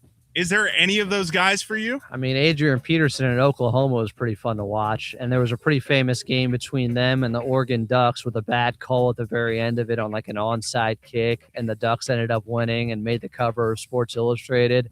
That was a guy. One of my favorites ever, though, Biaka 30 for Michigan from Zaire. Zairian Zip, I think, is what Boomer would say during the highlight packages for him. I named one of my cats after him. Named Tuca, Biaka Batuka, Tim Biaka Batuka. Must have been a real fan then. Owns a car dealership now in Charlotte. I'm Adam Oslin. 10. Happy birthday, Mark. For Julian. 5 seconds. We'll talk to you next time. Next week, Project NIL is next.